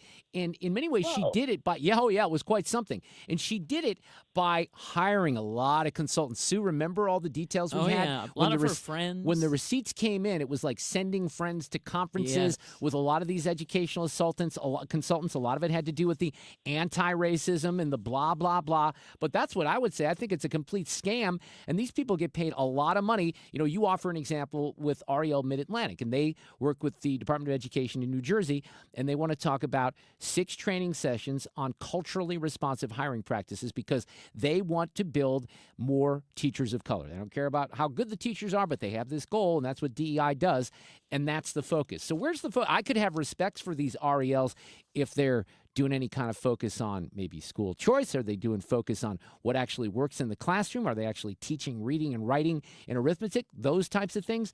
But I'm guessing that those, receipts aren't very well easily found. I mean, it's on the back burner. And I think something interesting you point out with the St. Louis example is that a lot of our schools are working with consultant groups all the time.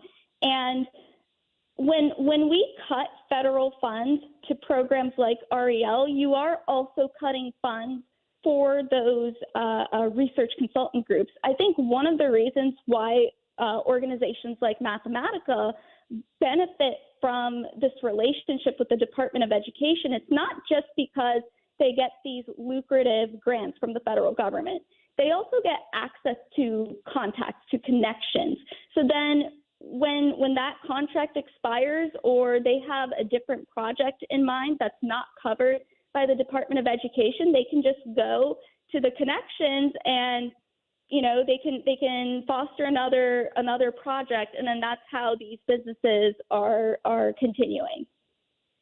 I'd be very curious. I don't know what your thoughts are on the overall effort or the larger, broader effort to get rid of the Department of Education. My guess would be that be a little bit hard to, achieve in the long run. But I'm very curious to see how this all kind of trickles down with these contracts being canceled and what the actual, consequences are. Because we're hearing a lot of gloom and fear and the chicken little, the sky is falling from a lot of things that are happening in Washington right now. But I think if we're just cutting consultants off, we'll live to see another day. Well, I mean, there are other cuts being made across the department. The REL program is just one of the areas that got cut.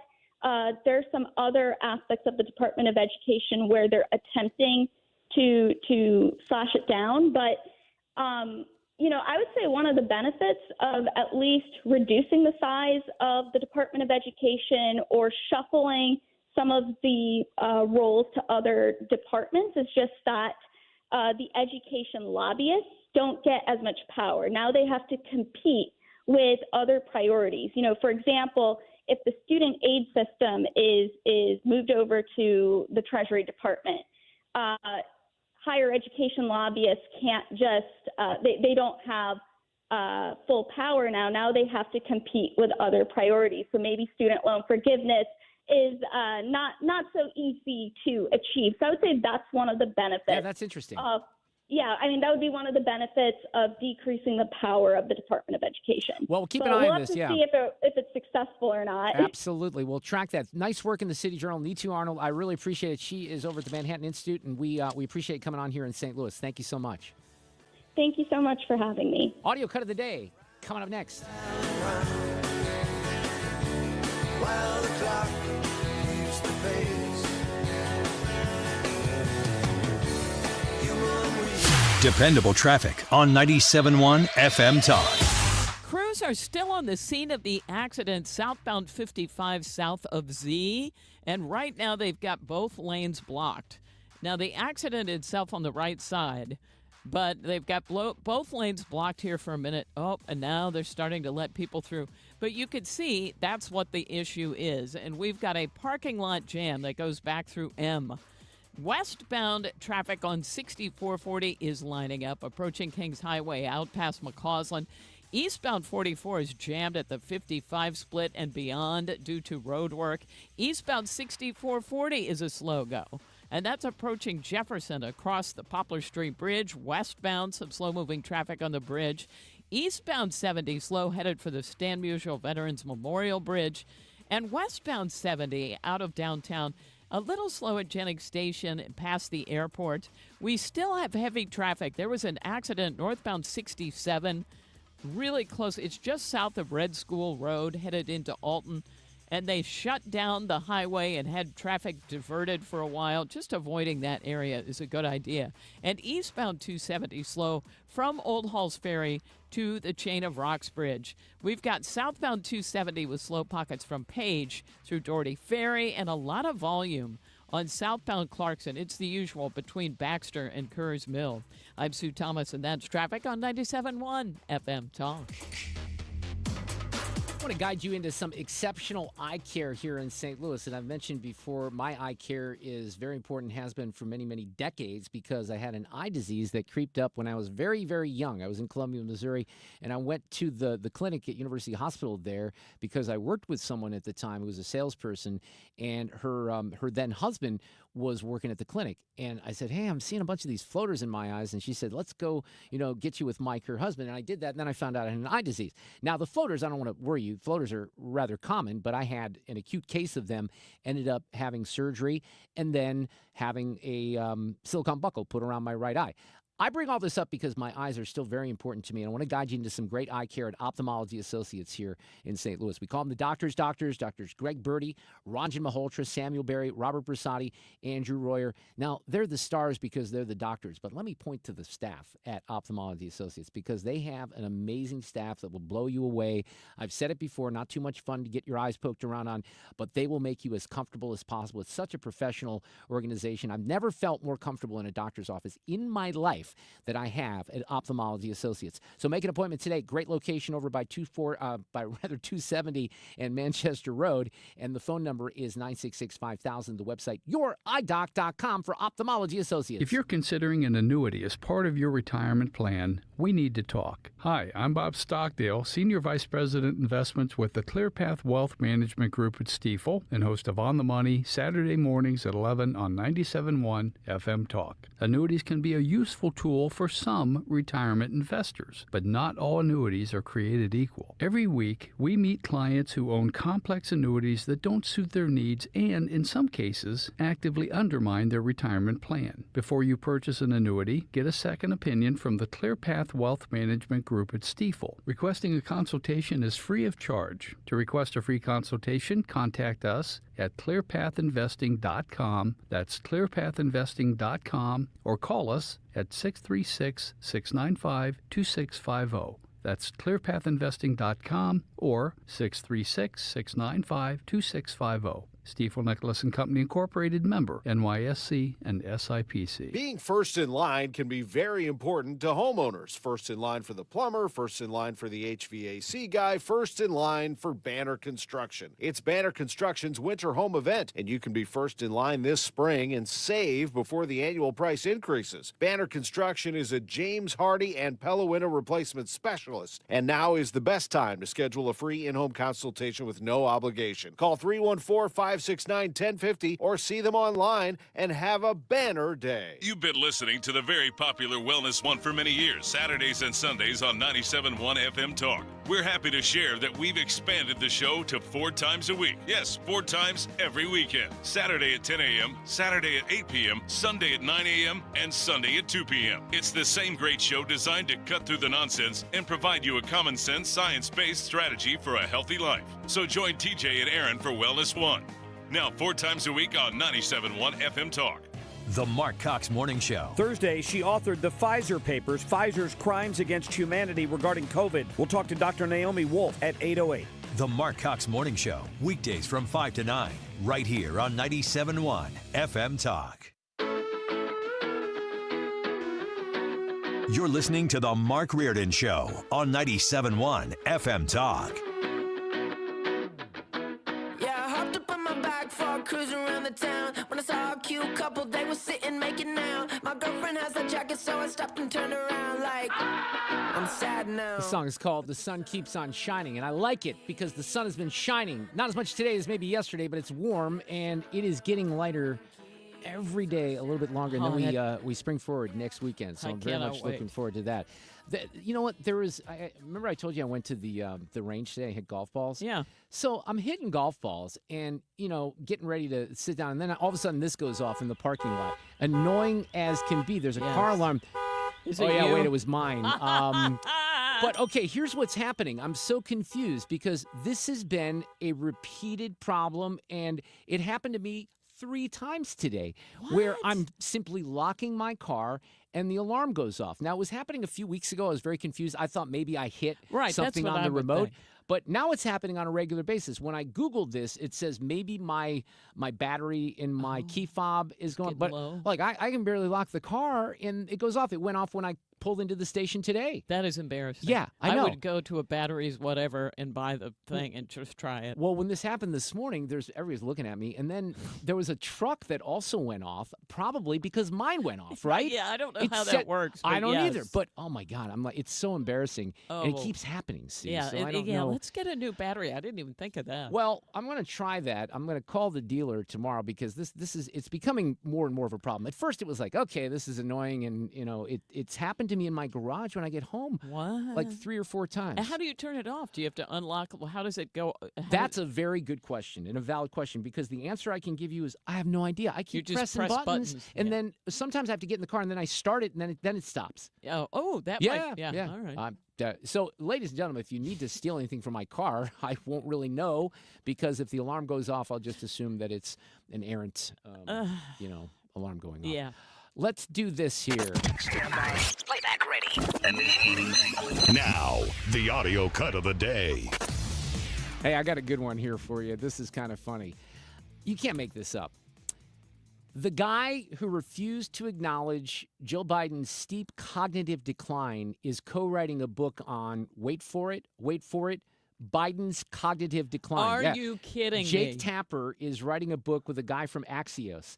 And let's kind of go back in time and listen to Jake Tapper with Laura Trump trying to act like all of this discussion about Joe Biden barely being alive in the White House is just all conjecture from the Nazis, of course. Every time he comes on stage or they turn to him, I'm like, Joe, can you get it out? Let's get the words out, Joe. You kind of feel bad for him. How do you think it makes little kids with stutters feel when they see you make a comment like that? First and foremost, I had no idea that Joe Biden ever suffered from a stutter. I think what we see on stage with Joe Biden, Jake, is very clearly a cognitive decline. All right, so listen, it's important to recognize that this was one of the excuses that they used. Oh, they're making fun of him because he stutters. He's had a stutter since he was a kid. That's why he can't get the words out. Unbelievable. No, it wasn't that. And Jake Tapper was, buying this hook, line, and sinker. What I'm referring to, it makes me uncomfortable. You have no. That's so amazing. It's so amazing to me that try and figure out an answer. A cognitive decline. Well, when you're trying to tell me that what I was suggesting was this is amazing, really. His stutter. Yeah, I think you were mocking his stutter, and I think you have absolutely no standing to diagnose somebody's cognitive decline. I would think that somebody in the Trump family would be more sensitive to people. Oh my God! And now he's writing a book on this. They are shameless. And let me tie this in with the White House Correspondents Association, because even Jackie Heinrich at Fox, who, by the way, is on the board of the White House Correspondents Association, is out there grifting for this organization. And somebody wrote on Twitter, and she retweeted this, "The gatekeeping is over. Get over it, Jackie."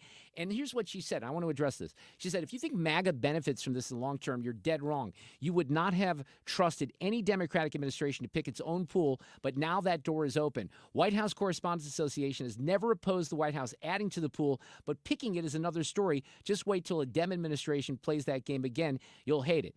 Okay, well, we'll see what happens, but let's highlight exactly what's going on in the media and how disgusting they are, Jackie Heinrich, because you know this. And on this great podcast that is honest about politics with Mark Halperin and Mark Caputo, who works for Axios right now, used to be with Politico, they talked about the hypocrisy of all this, of Jake Tapper, of Jackie Heinrich, of all of them right now, whining about how Trump and the White House is going to pick the press pool. Every time he comes on stage or they turn to him, I'm right, here it is. Jen Psaki's hiring by MSNBC was one of the many examples of how utterly broken the Acela Media industrial complex is. Yeah, that's Mark Caputo pointing that out. Remember when she left the White House, goes right to MSNBC? For the first time in United States history, a sitting president seeking re-election had his press secretary go and work for a major media enterprise and anchor a show.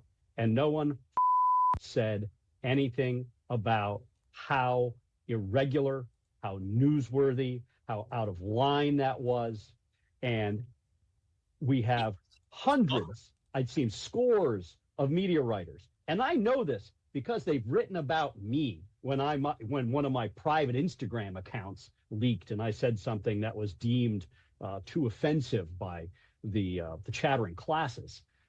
Nevertheless, these people couldn't lift a finger to type a letter about how out of line, how irregular that was, and what it represented. Yeah, so these are the people preaching at us about who's going to pick the correspondents in the briefing room. So when we come to our current moment, Jen Psaki, MSNBC, represents a very particular inflection point, as does the Biden presidency in the way in which the press covered it, that leads us to where we are today. So here's Mark Halpern getting in here. It's that crazy for these organizations who claim to be serious news organizations to have as their media reporters leading members of the resistance, unapologetic and explicit, who to this day have not written about Joe Biden, the lack of coverage of Joe Biden's loss of mental acuity. To this day, they have not written about the biggest media story of all time. And instead, they're writing about Stephen Miller's demeanor in a cable news hit. It's embarrassing. Now, keep in mind, he did not say the biggest story of all time. It's not the biggest story of all time. It's the biggest media story of all time. It's the biggest cover-up. And Jake Tapper's going to write a book about it? I'm sorry. That deserves the Kenny Wallace laugh, don't you think, Sue? Yes. Here we go. Ain't that great? We'll talk tomorrow at 3.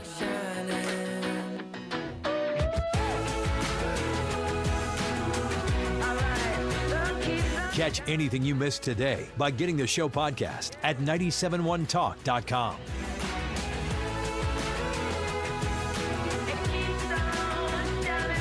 Dependable traffic on 97.1 FM Talk. The accident southbound 55 south of Z has been cleared, but we had a jam that went back to M, so it's taking a while to unwind. Also a slow go at Revis Barracks on southbound 55. A lot of volume eastbound 44 headed for the 55 split and the Poplar Street Bridge, all due to road work. Slow-moving traffic in both directions on the bridge tonight, but things look fine on the other bridges.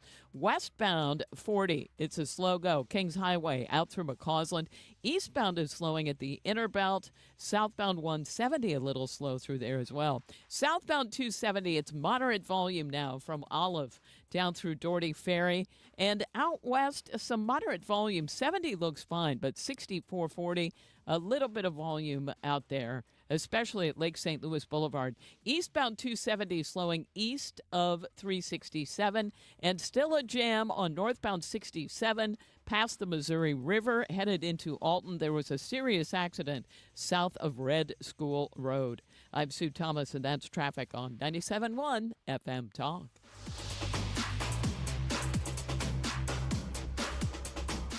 When you've been hurt in an accident, you need a law firm that wins. Onder wins. For over 100 years, Onder Law has been winning for St. Louis.